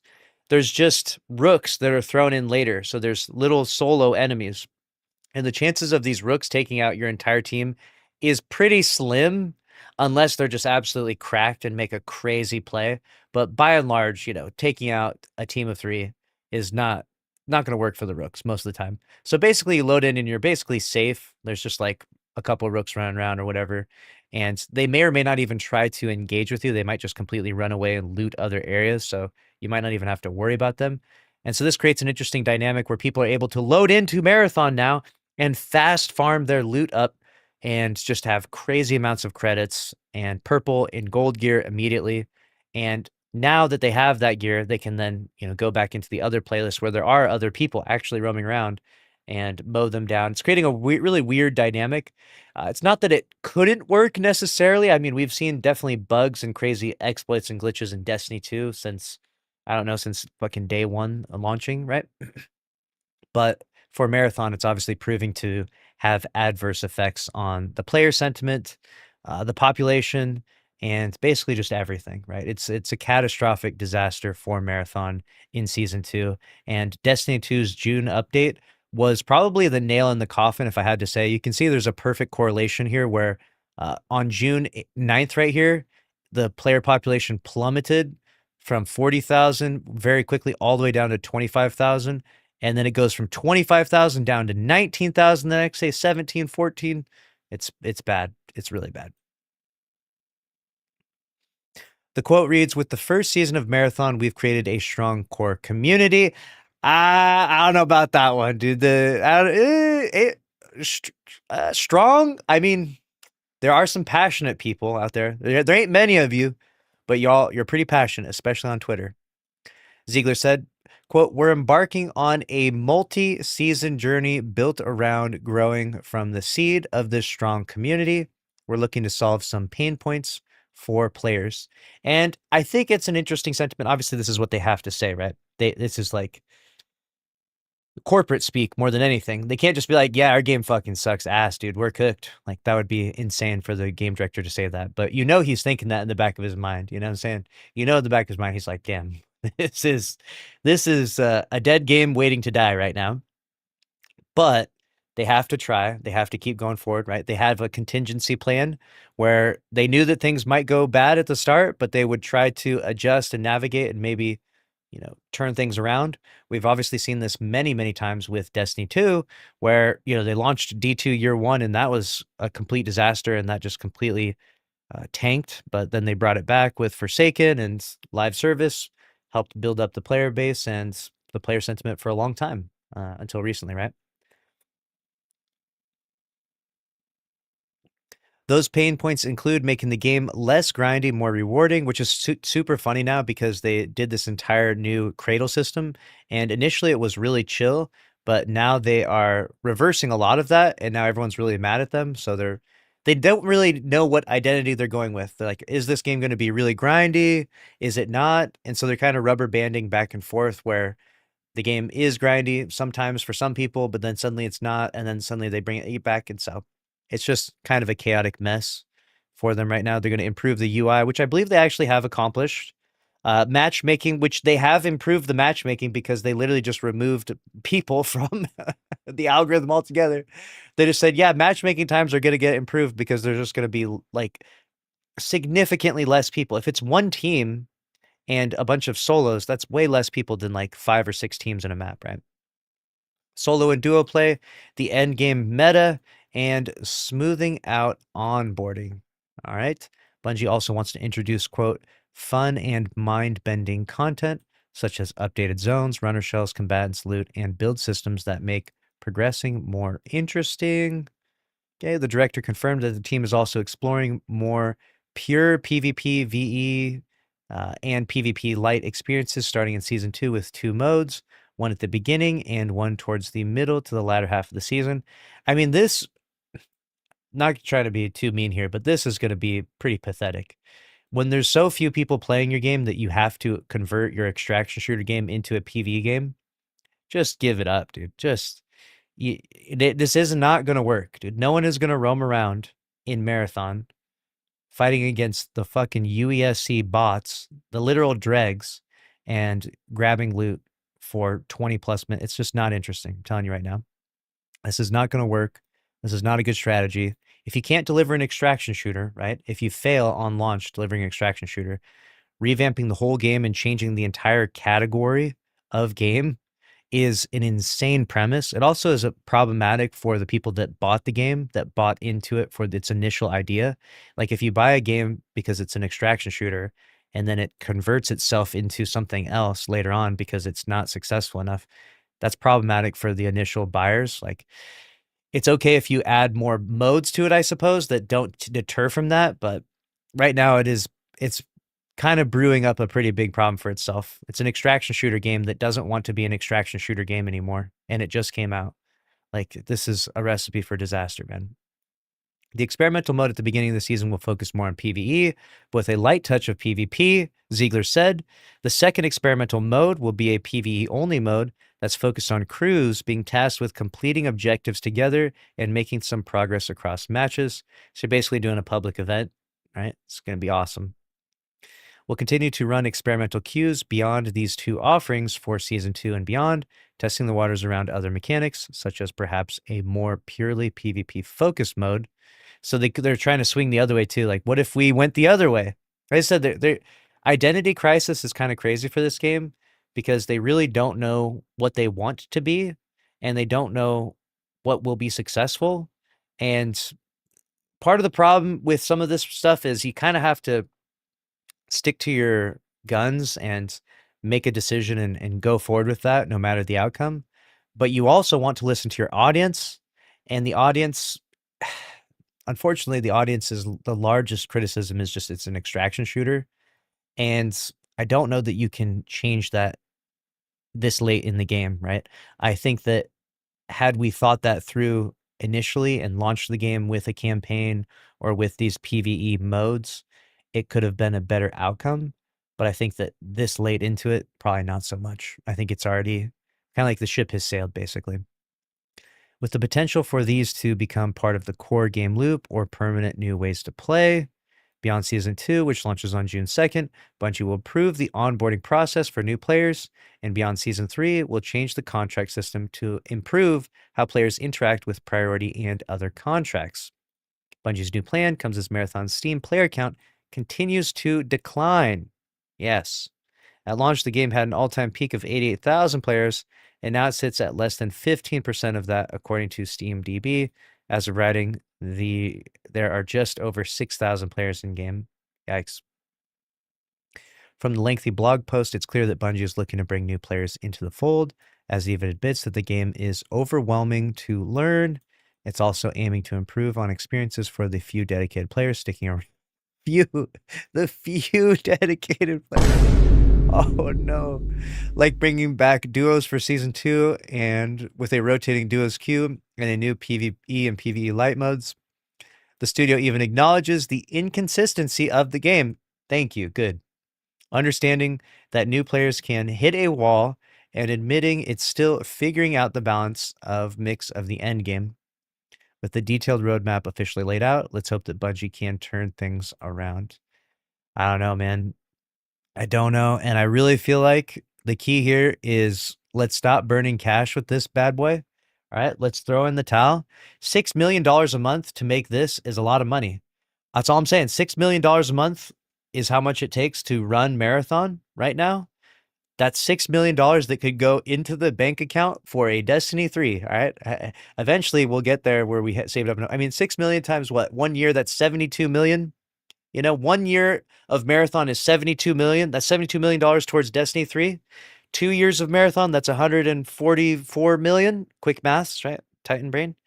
All right, that's pretty good. You know, we're already a third of the way towards making a Destiny 3 at that point, right? So maybe we do that instead. Maybe we focus on the game that has a chance of success instead of this one. But let me know what you think about it down in the comments below.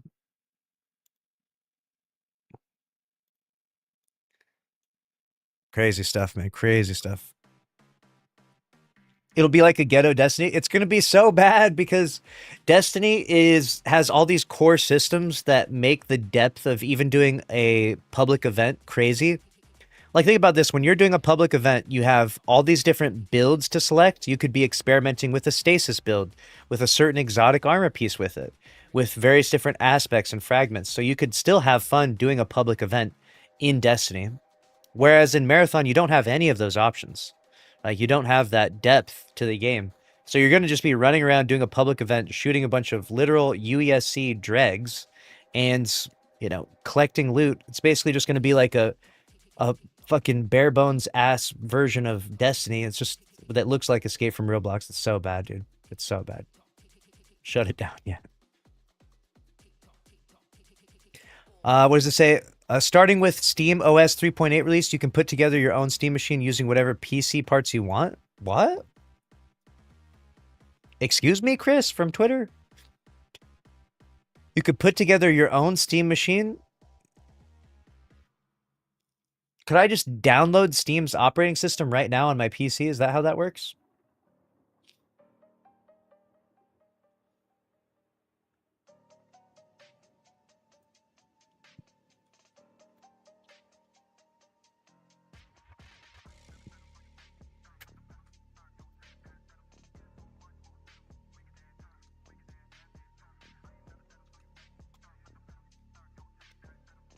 Dude.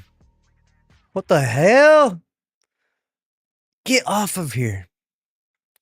Valve will finally let you build your own Steam machine with Steam OS for desktop? Excuse me?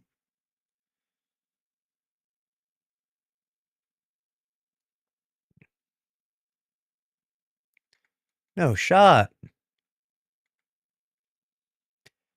We are about to build our own Steam machine. Yes. This might be sick.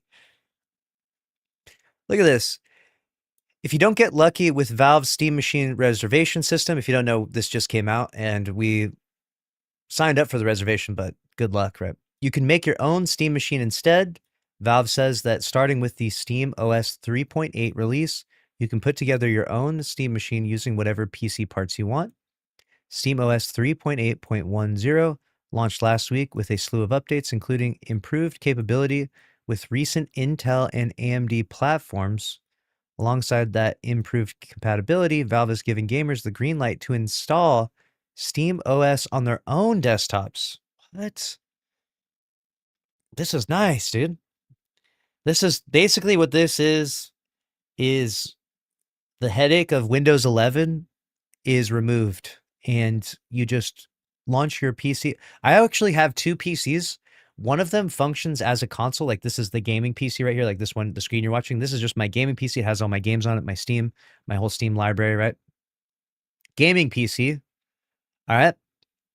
The other PC is the stream PC, which you can't see, but that's the one that's sending the signal and has all these programs open up on it. I could just download the Steam operating system to my game PC, and then life would be so much easier on this PC. It'd be way better. Much more streamlined experience. In an interview with The Verge, Valve's Pierre-Loup Griffiths said Valve has been rolling out improvements to SteamOS so it's more compatible with desktop hardware, including eventual support for NVIDIA graphics. Nice. Griffiths says Valve has a growing team working on NVIDIA driver support for SteamOS, adding, "We're collaborating with NVIDIA very closely." While he mentioned that NVIDIA support might not come this year, Griffiths emphasized that, quote, "It's certainly something that we're working on in the background. It's technically been possible to run SteamOS on your own hardware for a while now, but compatibility has been mostly limited to AMD systems." Oh, dude. No way. That sucks. I don't have NVIDIA. Or I don't have AMD, rather. I have an i9.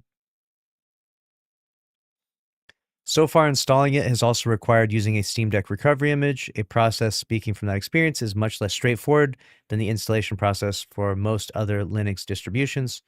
Trying to run SteamOS on Intel, or NVIDIA hardware has not been easy so far.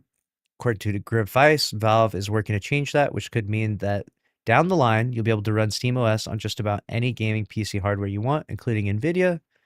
Nice. For the more immediate future, Gervais says SteamOS in its current state should offer a good experience on console-like PC setups.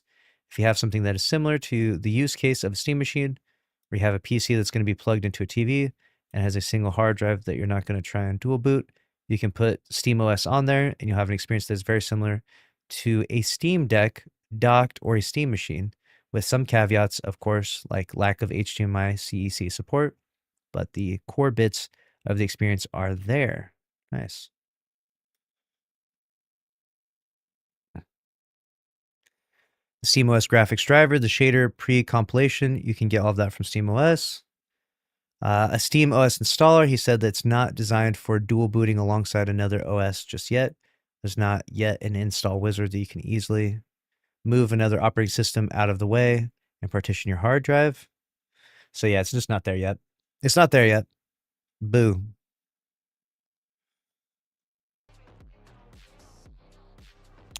You need to get Elon Musk to purchase Bungie from Sony and have it start Destiny back up again? Yeah, maybe that might be our only hope at this point, dude. We might be cooked.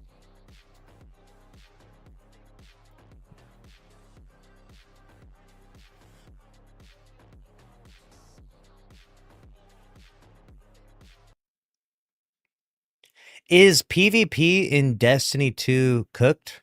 Like, are we going to be doomed to play cheaters all the time? We were watching some clips from recent cheaters, and they're going crazy with the June update, that's for sure.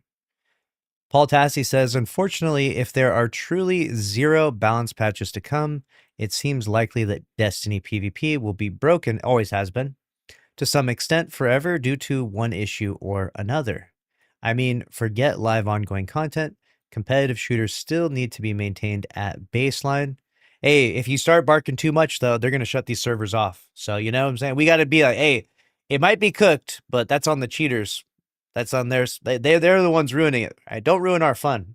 Okay, don't make us have to shut down the Destiny servers. Could you imagine the outrage if they shut the servers down? That probably wouldn't come for years from now, years and years from now, if ever, right? If we can pass legislation from Stop Killing Games, maybe never.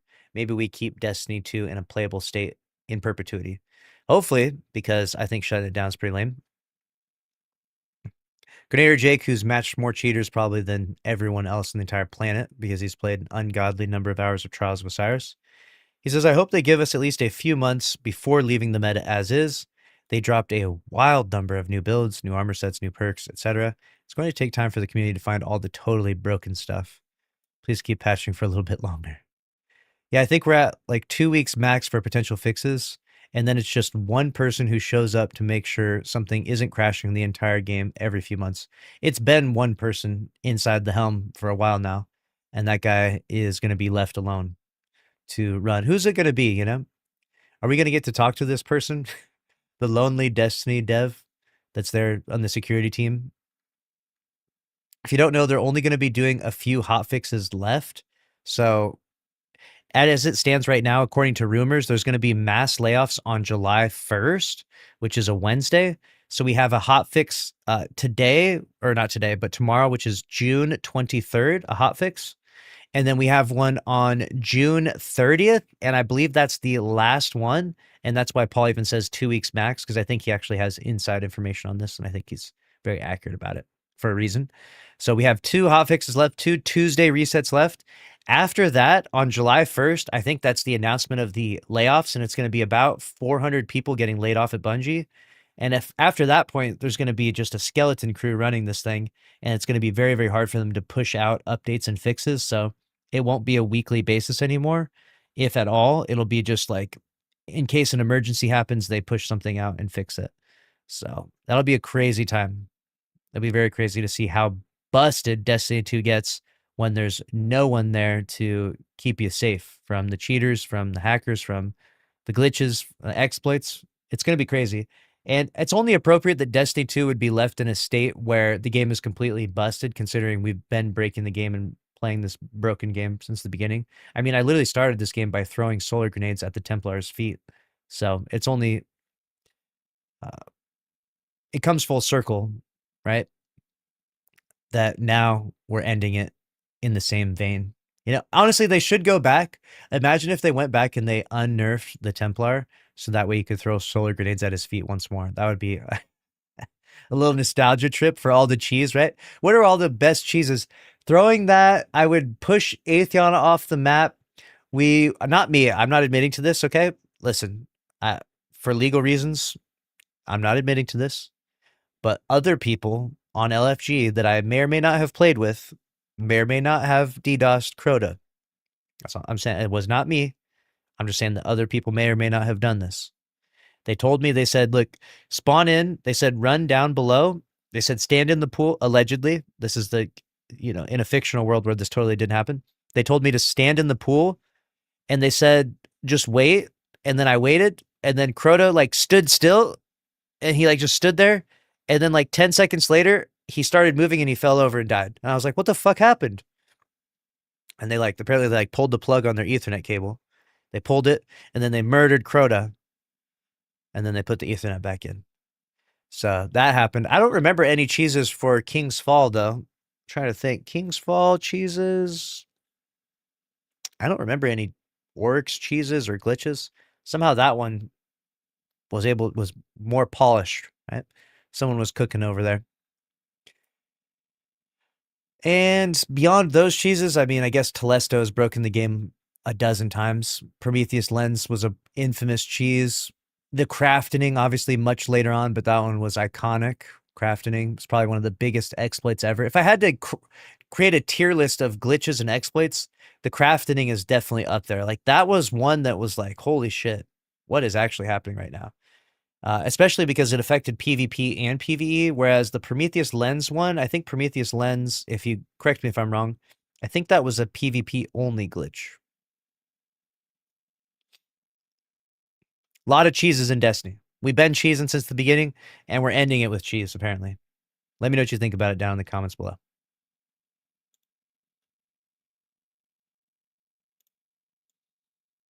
Plenty of vids, exactly. I want the 12-person raid back. That would be nice. Honestly, let bump all activities to a maximum number of 12 people. Don't change any of the mechanics. No mechanics at all changed. Just let 12 people fucking throw into a strike all of a sudden. Fuck it, dude. Just let people go buck wild. Let it be an actual MMO.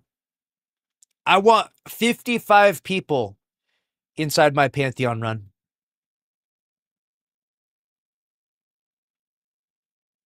Cheese is the way. That's what I like to see. Lucky Irish side. That's what I like to see. We got more news to cover. Don't be shy. We got plenty of news to cover. Check how many points you got in the chat. We're giving away this replica. Mañana. How many points you got? Do you want to win this? This is completely free. I'm giving this away tomorrow on the live stream at Tuesday at Reset. And then after that, all of the replicas we have here, we're going to give away as sub incentives. So this will be the last free one. The rest of them will still be free, but they'll just be like sub incentives. So if you want to win this bad boy, type exclamation points in the chat. Check out how many you got. They're on Twitch. If you're not watching on Twitch, you better get over there and start watching. You better start racking up those points. You know what I'm saying? Lock in, dog. You're going to miss out on the epic raffle. And you're going to be crying when someone else is sharing a screenshot of this sunshot in the back of their gaming setup. I'll be right back. I'm going to the bathroom. BRB.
I'm back.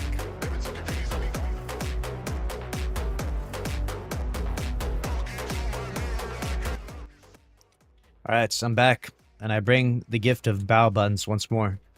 I'm on this big bow bun kick right now. Bow buns are the way. Get these bow buns at the, You ever had bow buns? These are the shit. For sure. These are good.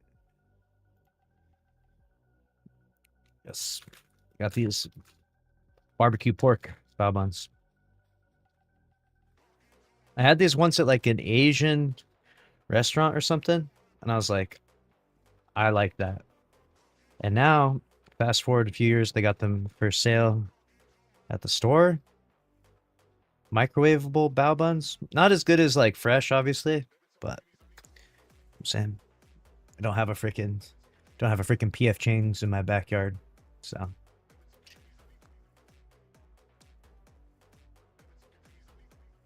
what's good, Batman, Landman?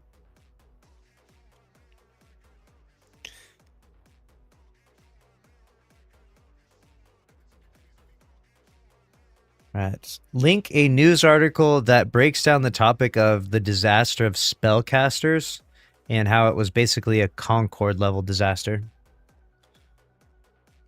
Have you heard of this game, Spellcasters? This thing is brutal.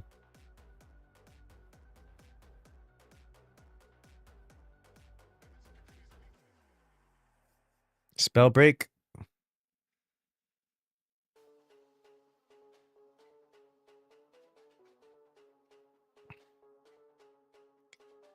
Spellbreak had over.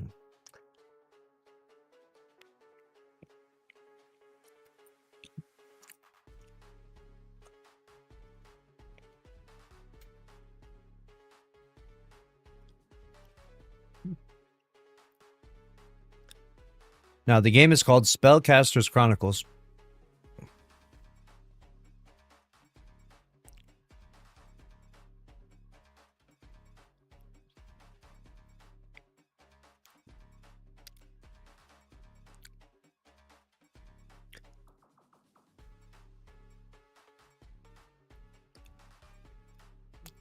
Did you see that guy admitted the red subclass video was fake? I heard about that twice now, Slim Shady. Can you send me that? I'll do that.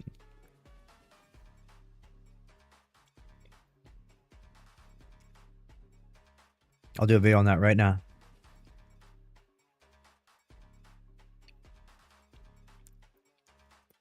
Ever had lumpia? I don't know if I can ever trust what Bristoff says in the chat. We got to get a ban on this guy immediately.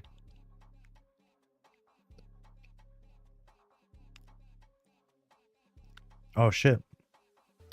Balbun's coming apart. What?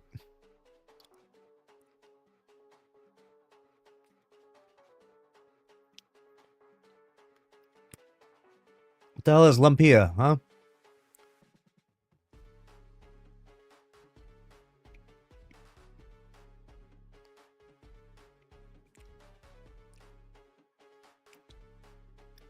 Has no one been talking about the last artifact in Destiny 2? What's the last artifact?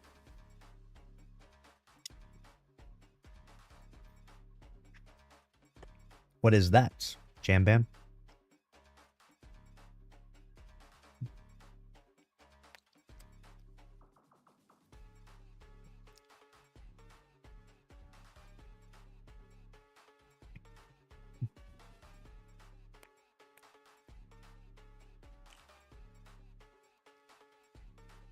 Paul Tassi has a new video up.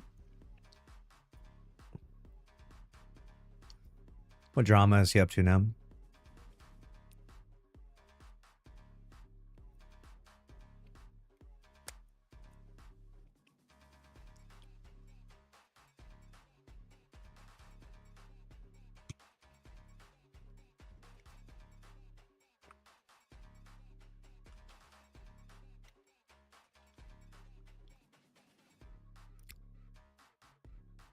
You send me that? Slim Shade?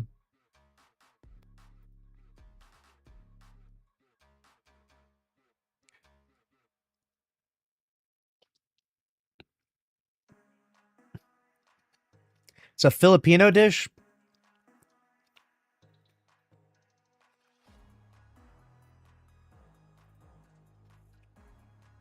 Oh no, I'm not like adventurous like that. You know what I'm saying?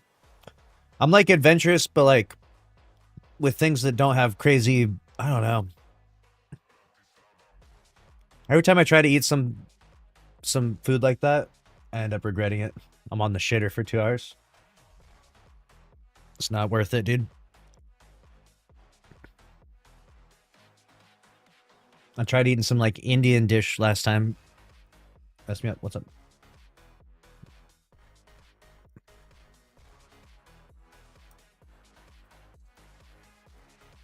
Send me that video.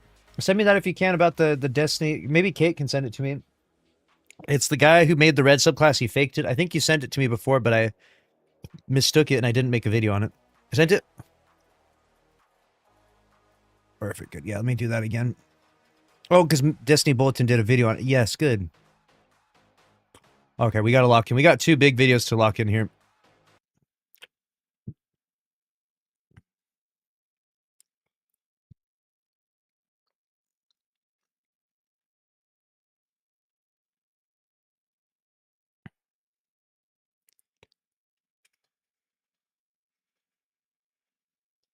No way.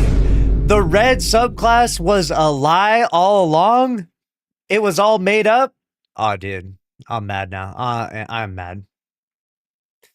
Sorry for misleading you all. Destiny 2 red subclass leak was fake all along. Original editor shows how it was made. Oh, God. Why would you do this? Who hurt you?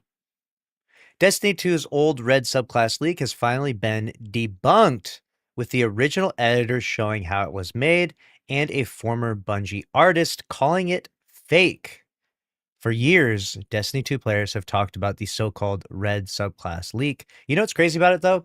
Is that even if it is fake, like someone made it up, it clearly resonated strongly with the Destiny audience because we have these 3 light subclasses, right? You've got Arc, Solar, Void, and then you had the darkness side. You're kind of expecting the complete opposite, right? You were expecting Strand, Stasis, and then something else, right? But instead, we ended up getting Prismatic, which was kind of a blend of the 2.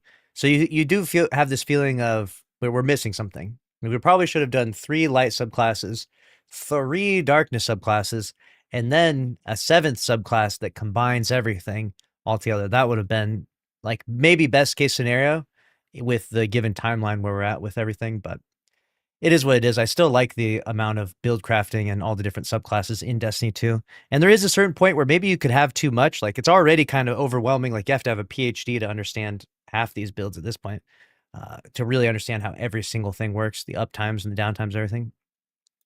The clip first made the rounds during Season of the Deep and seemed to show a new subclass icon with red UI elements. Did he fake it? Did he just add this red? If he added this in here, I swear.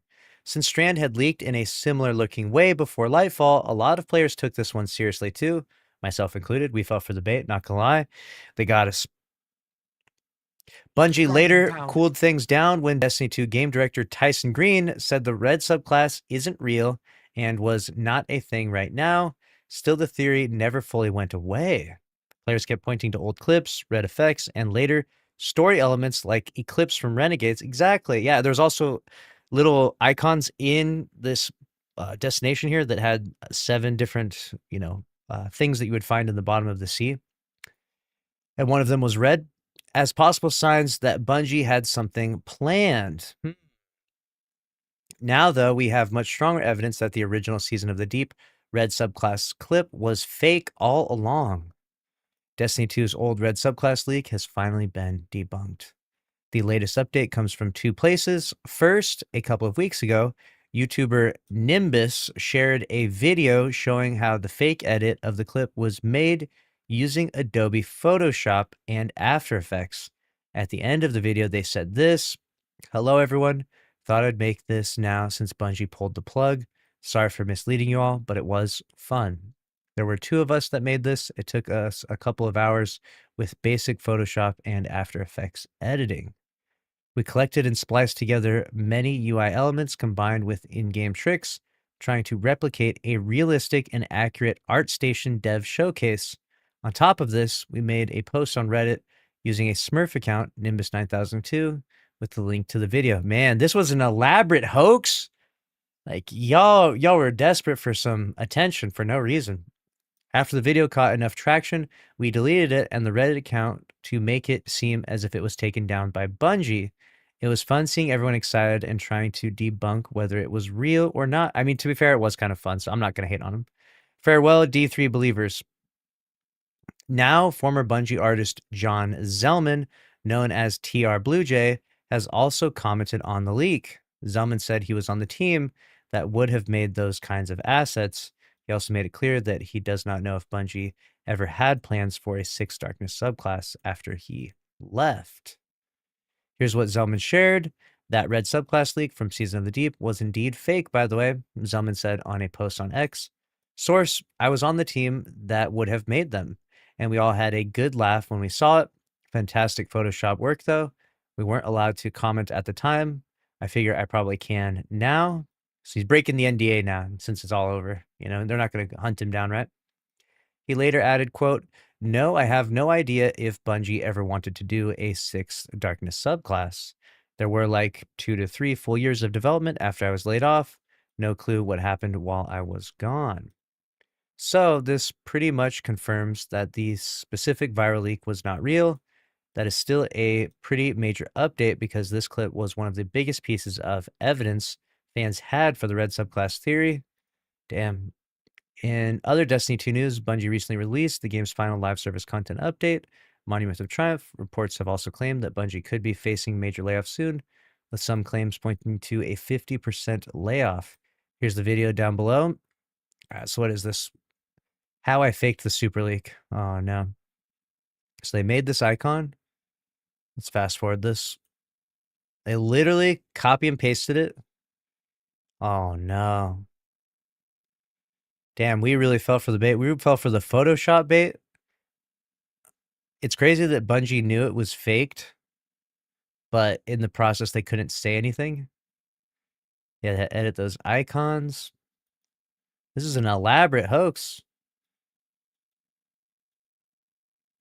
Unreal. What do you think about this? What do you think about the faked red icon stuff? Let's see here. Start to finish.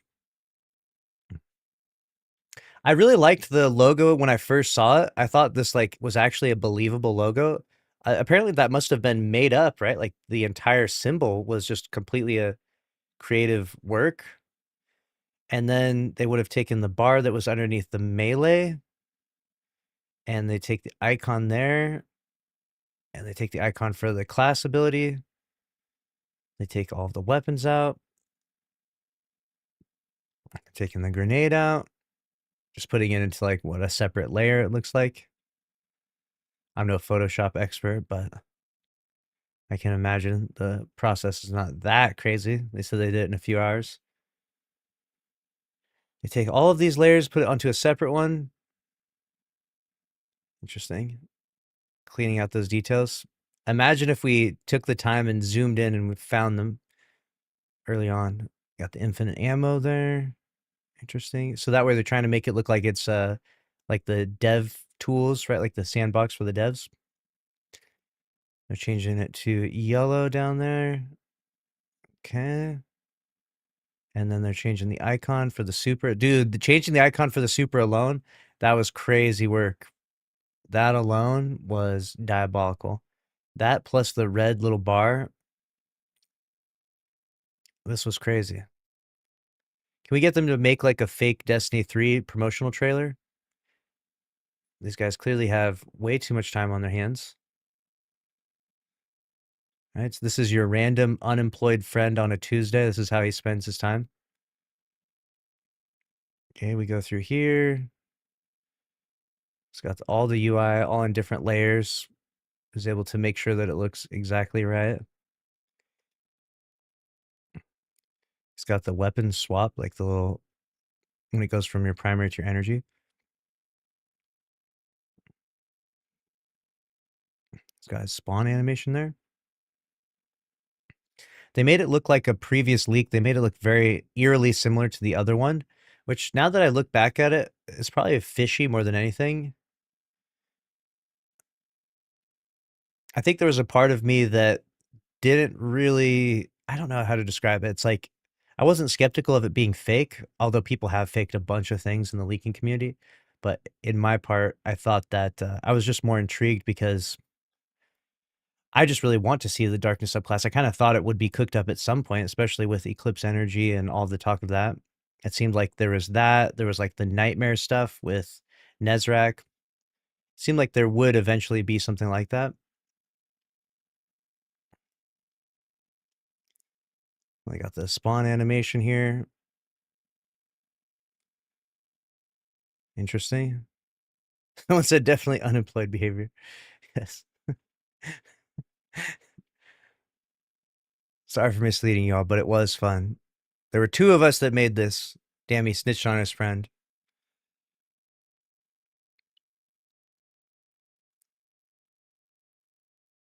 All right, there it is. That's a wrap. It was all a hoax. There is no red subclass. It's not real. It can't hurt you. Let me know what you think about it down in the comment section below. No red subclass ever. Only 6 subclasses in Destiny, 2 darkness ones. And there will never be any more because there's no further additions to Destiny 2. I cry.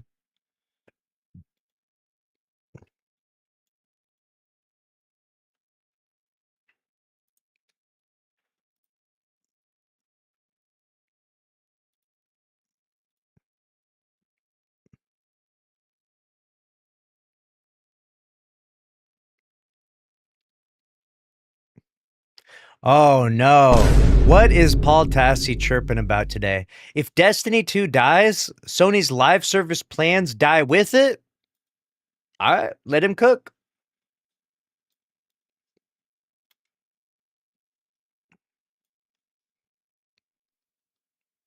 All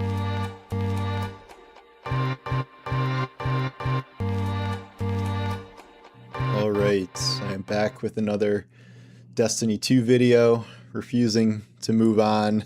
I think the longer I play and the more I enjoy this update, the harder it is to let go. I wrote a thing today about how it seems pretty clear to me now this is more than just like people showing up for the fireworks show as the grand finale. The game has now done over 100,000 concurrents on Steam for almost 2 weeks now. Which is incredible, right? The point he's making with this is that if people are showing up just to say goodbye and play at one time, then the population would quickly fall off.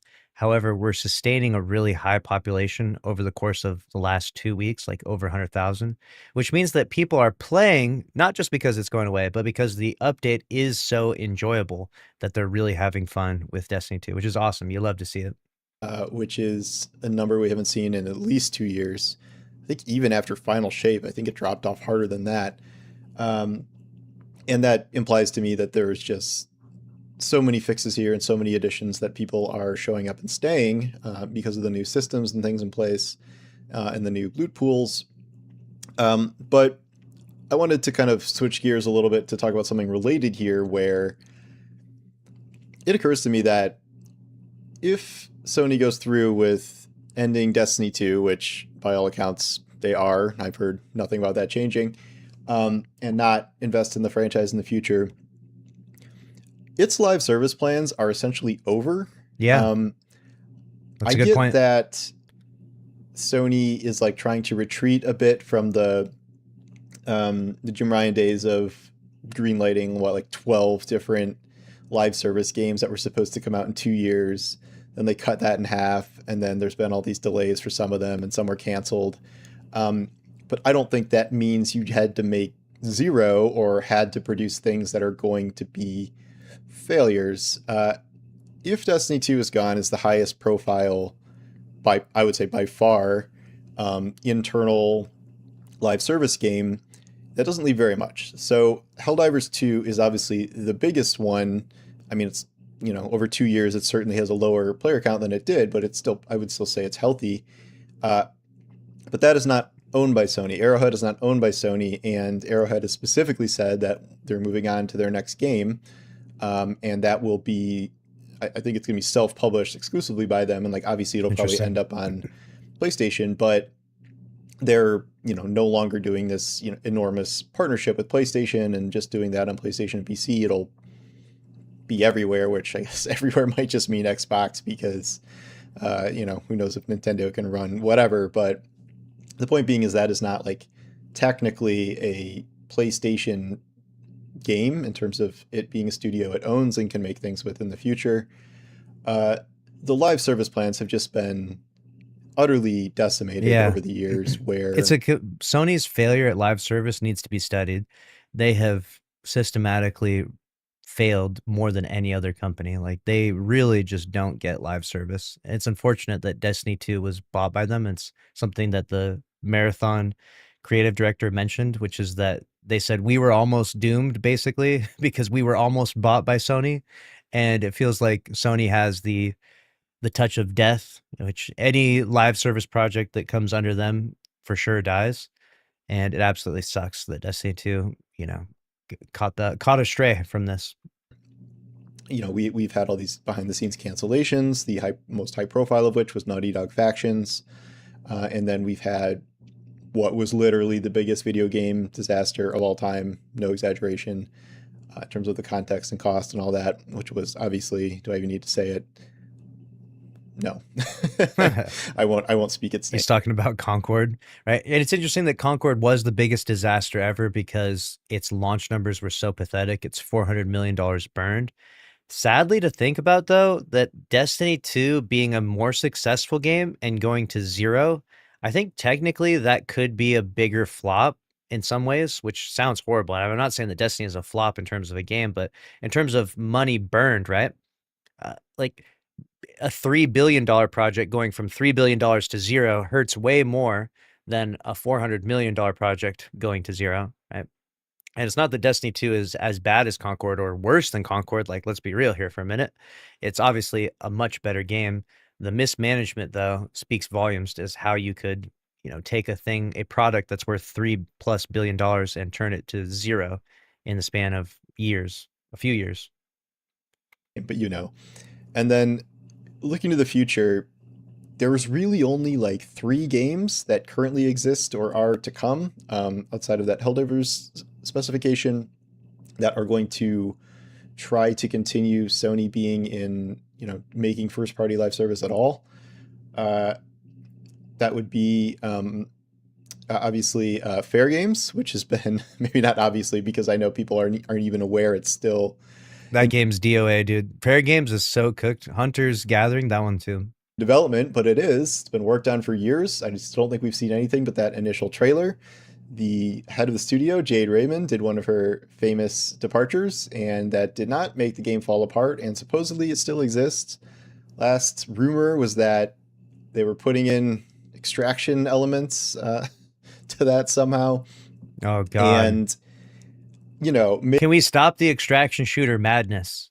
Can we stop it? If you don't know, they're also working a Mickey Mouse extraction shooter game, like literally a Disney one, I believe.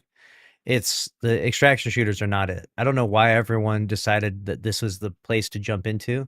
I think they all saw the success that happened with Battle Royale, and they thought that this was essentially Battle Royale 2.0, but 5 years later, because it takes 5 years to develop these games. But extraction shooters are not the same, success as Battle Royales. They're nowhere near it.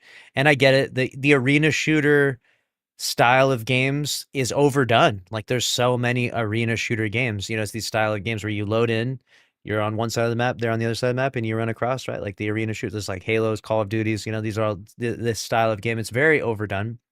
So the idea that you have to enter into this space and compete against these juggernauts, these titans, these multi-billion-dollar IPs that have established audiences and a lengthy history and tons of investors and a clear roadmap for their future, that's obviously a much more daunting task.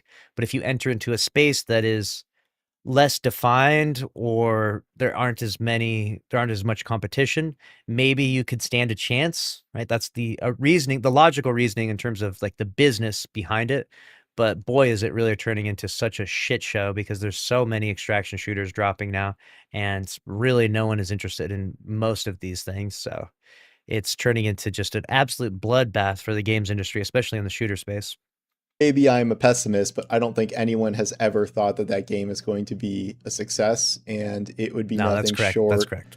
of a miracle if it was. I think at this point, I Yep. think there was some report about recent playtests where people stopped mid play session because they were not having fun, like testers.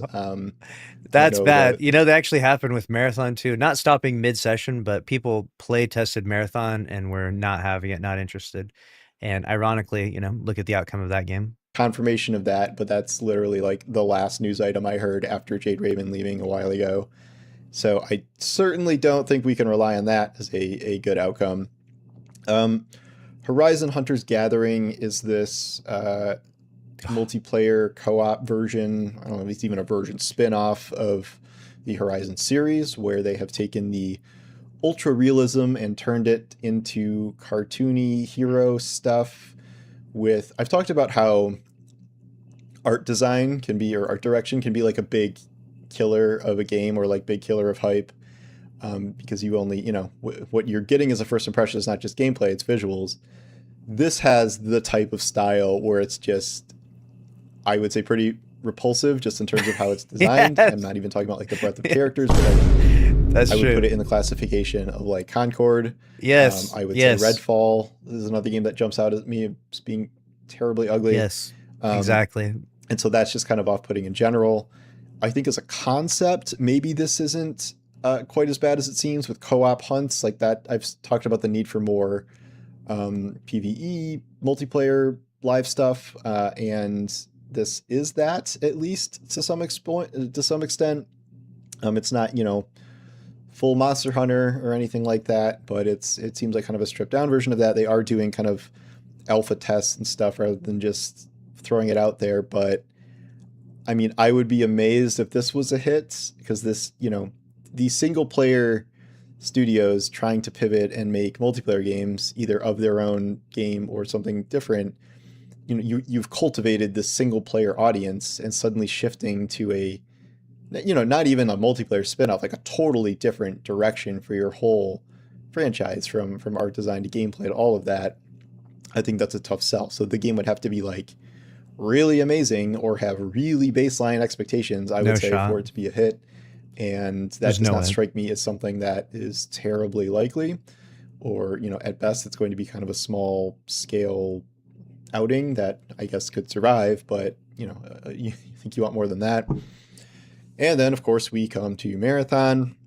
Oh, I won't do a big Marathon rant this time, but, you know, people gave me a lot of shit for my, at least recently, for my "It's Over for Marathon" article back in the summer when like the problems were happening, and then it launched. That was 1 year ago, and that aged like fine wine. And like it was, you know, the game quality is good, and like I still admit the game quality is good, but it seems pretty clear to me that either Marathon is going to have some like enormous 2.0 total reversal of perception and player base, which I have no idea what that even looks like for a game like this, other than like changing the genre, which seems insane in its own way, or it's just going to continue on the path it's on. And the path it's on is a downward decline. If it just A releases path new of seasons, here's a new doom. hero, here's a new map or map variant, here's some new gear, like that's not going to do much. And I think they've already tried to pull or to play a lot of cards in terms of they've done now 2 fully free tests that have not really moved the needle at all, indicating like free-to-play switching isn't going to be something that does things. And they've done a lot more with new player onboarding, but that just ended up sort of unbalancing the game dramatically for Season 2, very much hurting Season 2. That was both in terms of, you know, the It's sponsored kit Dire Marsh giving out just loads of loot with no real risk going into it, and then the Cradle system, which I think is a better system for new players because you can get significant upgrades pretty quickly, except all the top tier players realized they could get all the upgrades in like 48 hours, and that's what happened. And now they've nerfed Cradle progression because of that, and everyone is kind of stuck behind. The point being is, you know, I don't think you can consider Marathon a flagship live service product. Like, it's probably going to be bigger than Fair Games if Fair Games ever lives. And That's one hell of a comparison right there. Marathon does better than Concord. Marathon does better than Fair Games. Wow. Think of the accolades. well, I don't know. Maybe Hunters or Horizon Hunters Gathering. Maybe. Is that free to? That's probably going to be free to play. But you know, it's very clear at this point. It's not going to be some, you know, breakout enormous thing that, I mean, not even enormous. I mean, reasonably sized thing that can like lead Sony's live service plans. Sometimes Sony considers like MLB or like Gran Turismo live games because they get updates and stuff, and like it's not the same thing. So that leaves this giant, you know, Destiny-sized hole here. And I know the argument is always that Cancel all those projects, funnel the money from those trash projects into a Destiny 3 immediately, please, for the love of all that is good. Listen to the audience, listen to the gamers, man. What are we doing? All three of those games are just garbage, and they are burning money every month. Marathon burns about $6 million every month just keeping the lights on at the studio. And those other two projects are so unbelievably cooked. You can go look online if you think I'm just being negative.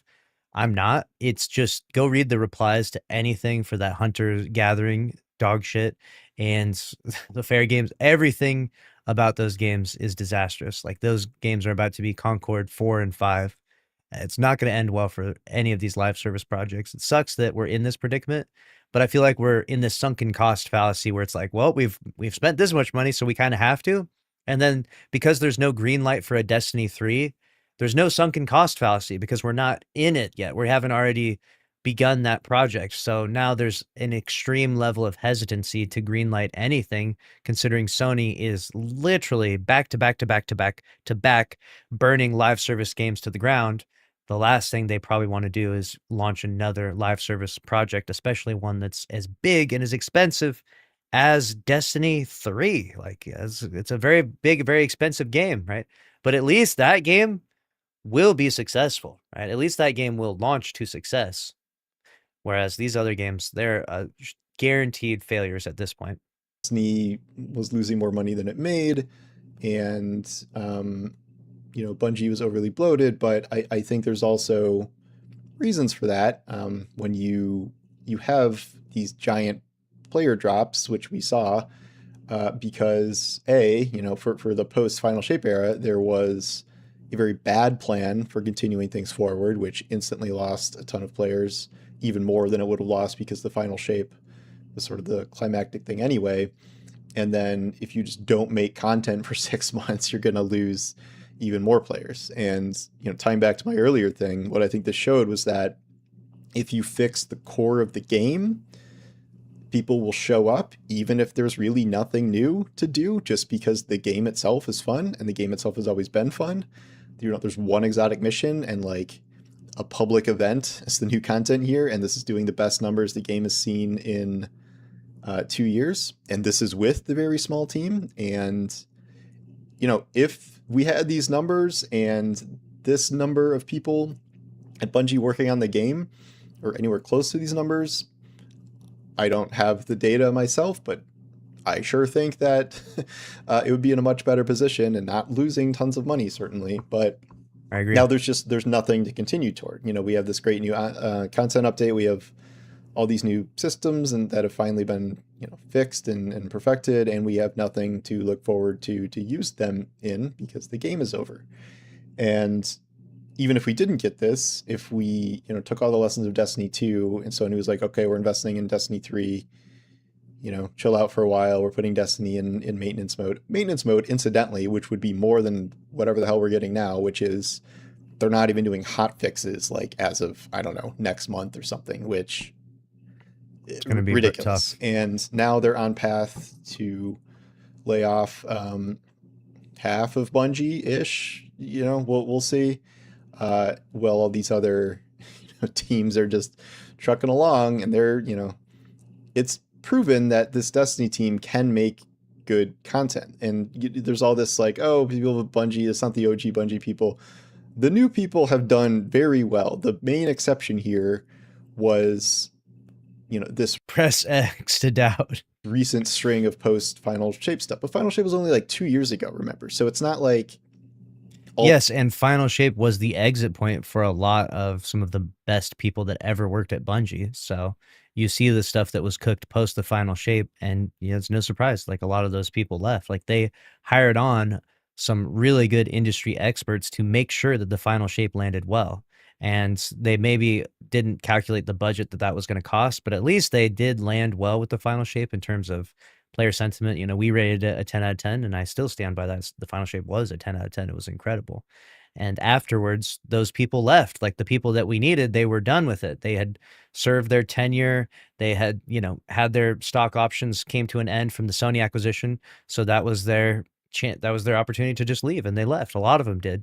They realized that things may or may not work out for them, or that things were leading to a troublesome era for Bungie, and decided to go retire or work on their own independent projects, right? And so you're left with the B team or the C team or whoever got past the keys, right?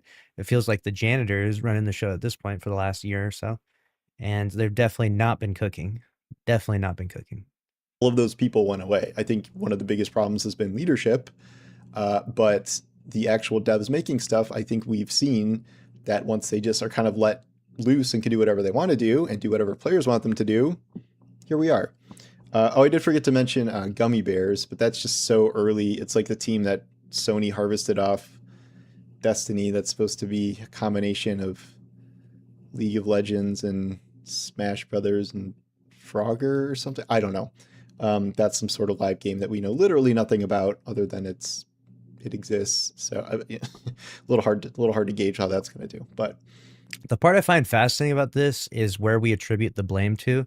So we say that it was the leadership's fault for post the Final Shape, but then when this final update comes out and it's really successful, we don't attribute it to leadership. Like the leadership would have been giving the green light for SRL and for Pantheon and for these updates as well.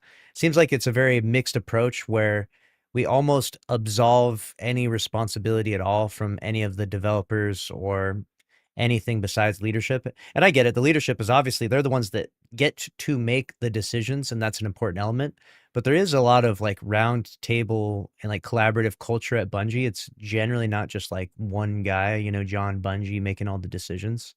And so it should be said that, as a collaborative effort, they cooked up the Portal, they cooked up Matterspark, they cooked up countless mistakes post the Final Shape, right? You could list them on and on and on. And then, yeah, this final update has a lot to it, and it's definitely, I would say, at least 3 steps in the right direction in terms of quality, but it's also too late, right? Like this thing should have launched with the Edge of Fate.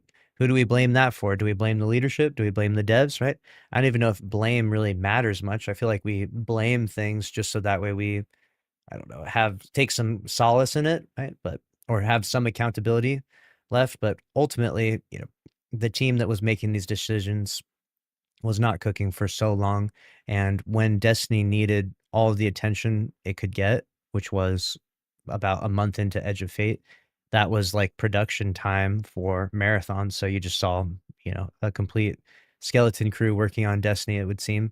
And that's really what did it in, what cooked it in the end.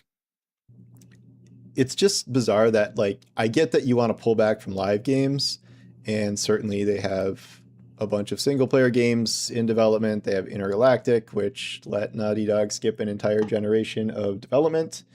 And they have things like Wolverine, which, I mean, looks good. Ghost of Yotei, like, their single player games are still very good. So I gotta wear Laufey. But to just erase the entire concept of live games as opposed to just focusing on the good ones seems ill-advised to me. Certainly ill-advised in the way it has done this without some sort of like roadmap to conclusion where, like, okay, Destiny 2 is ending in a year, communicate this to players, make the specific amount of updates, make this final expansion, wrap up your storylines, whatever. And you could start with an update like this, and then that would make the game much more healthy heading into that final year. And I you like would that. That not would have been a better approach. anger a giant player base that has stayed loyal to a series for 11 years and has now seen it wrecked under the third owners of said franchise, between Activision and then Bungie being independent, and now here.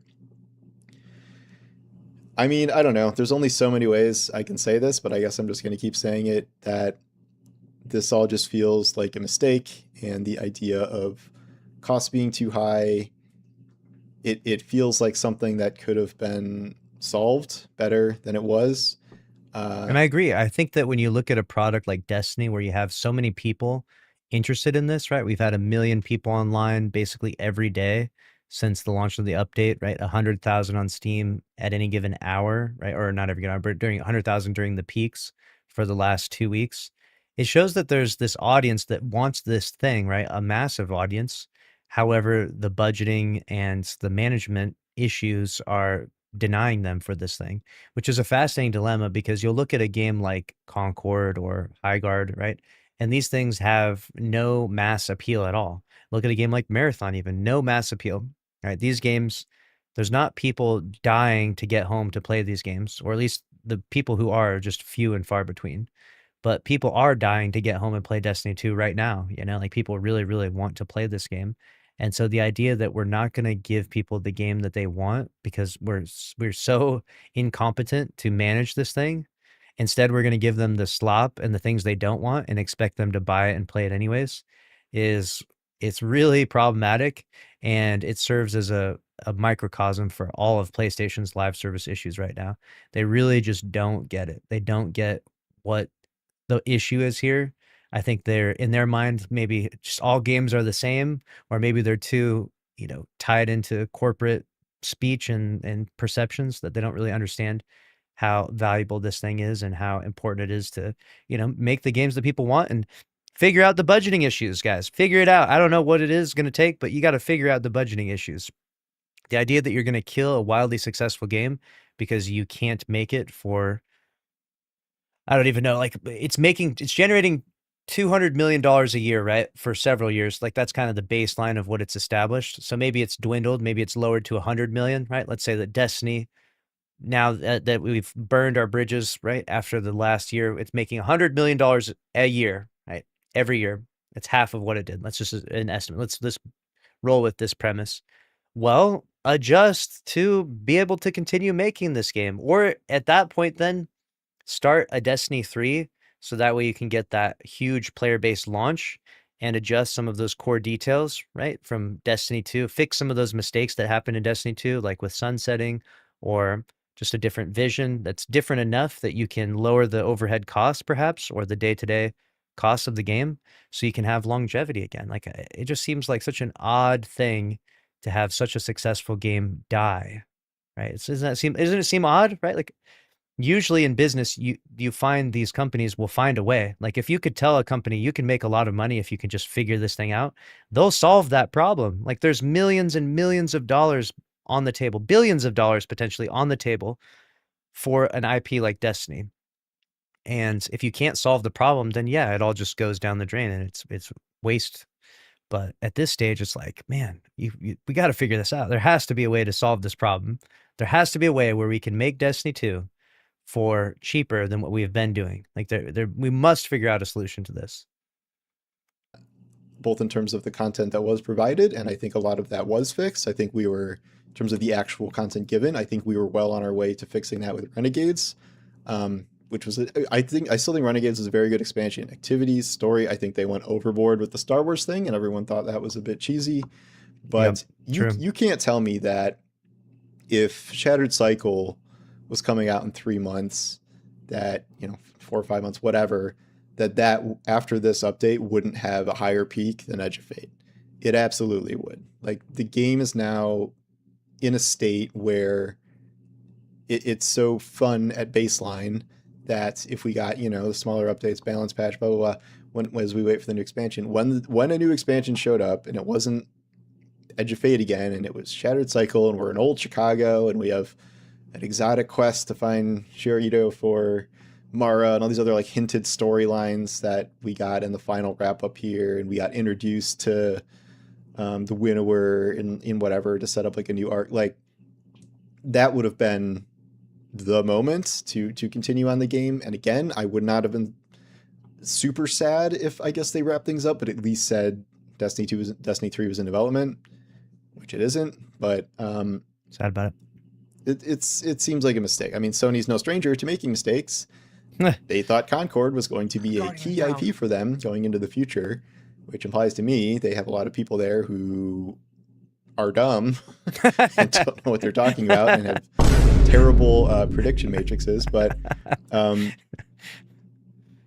just don't, there's not going to be anything to fill this hole. I guess both in the industry as a whole, I don't think, but also specifically not with Sony, who is going to make a couple more underperforming live games, I would guess, in the next few years, and mostly stick to their single player things that are comically expensive, as expensive as a Destiny 3 would be, or close to it, that people will play for 30 to 50 hours. Fuck it. Destiny 3 single player game. Let's go. Give it the green light, Sony. Fuck it. We'll just do a campaign. We don't care. All right. Lower the budget to like 50 million. Destiny 3 campaign only. I'll take what I can get. All right. Listen, I'll take it. I don't care. And put down, and great. I like playing games like that too. But if you have any ambitions of making it in the live space, you should figure out a way to make your best live service game that you dramatically overpaid for in the first place work. Especially if you're still valuing Bungie at a $3 billion asset. 'Cause let me tell you, it is not a $3 billion asset with 400 people, 300 people working on Marathon, and that's it. So anyway, the anger continues. Sad. There it is. That's a breakdown from Paul Tassi on if Destiny 2 dies, Sony's live service plans die with it. And unfortunately, that is the case, right? Sony has really mismanaged a lot of live service games, and there's multiple factors that go into this, right? It's not just Sony being completely dumb, right? There is an industry downturn in some ways. Ironically, we were also covering this news that there's technically more gamers now than ever. So there's like more people gaming than ever before, but also we're noticing a downturn in certain areas, right? And so what this tells me is that there's a shift in trends, that people are doing things differently now in games than maybe what they were 5-10 years ago, especially COVID. I mean, COVID was obviously a wildly different time, but 5-10 years ago, things are changing. And so your game needs to be nimble enough and needs to be agile enough so that you can change and adjust with these trends. And in a game like Destiny, you can adjust various different things.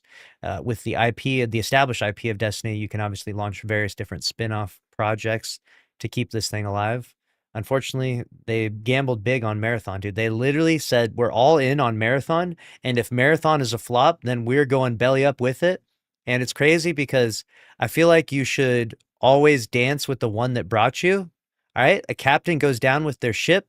Okay? They should have stayed true to Destiny 2 to the very end, because now instead, Bungie, the greatest FPS shooter game company of all time, dies on the sword of Marathon.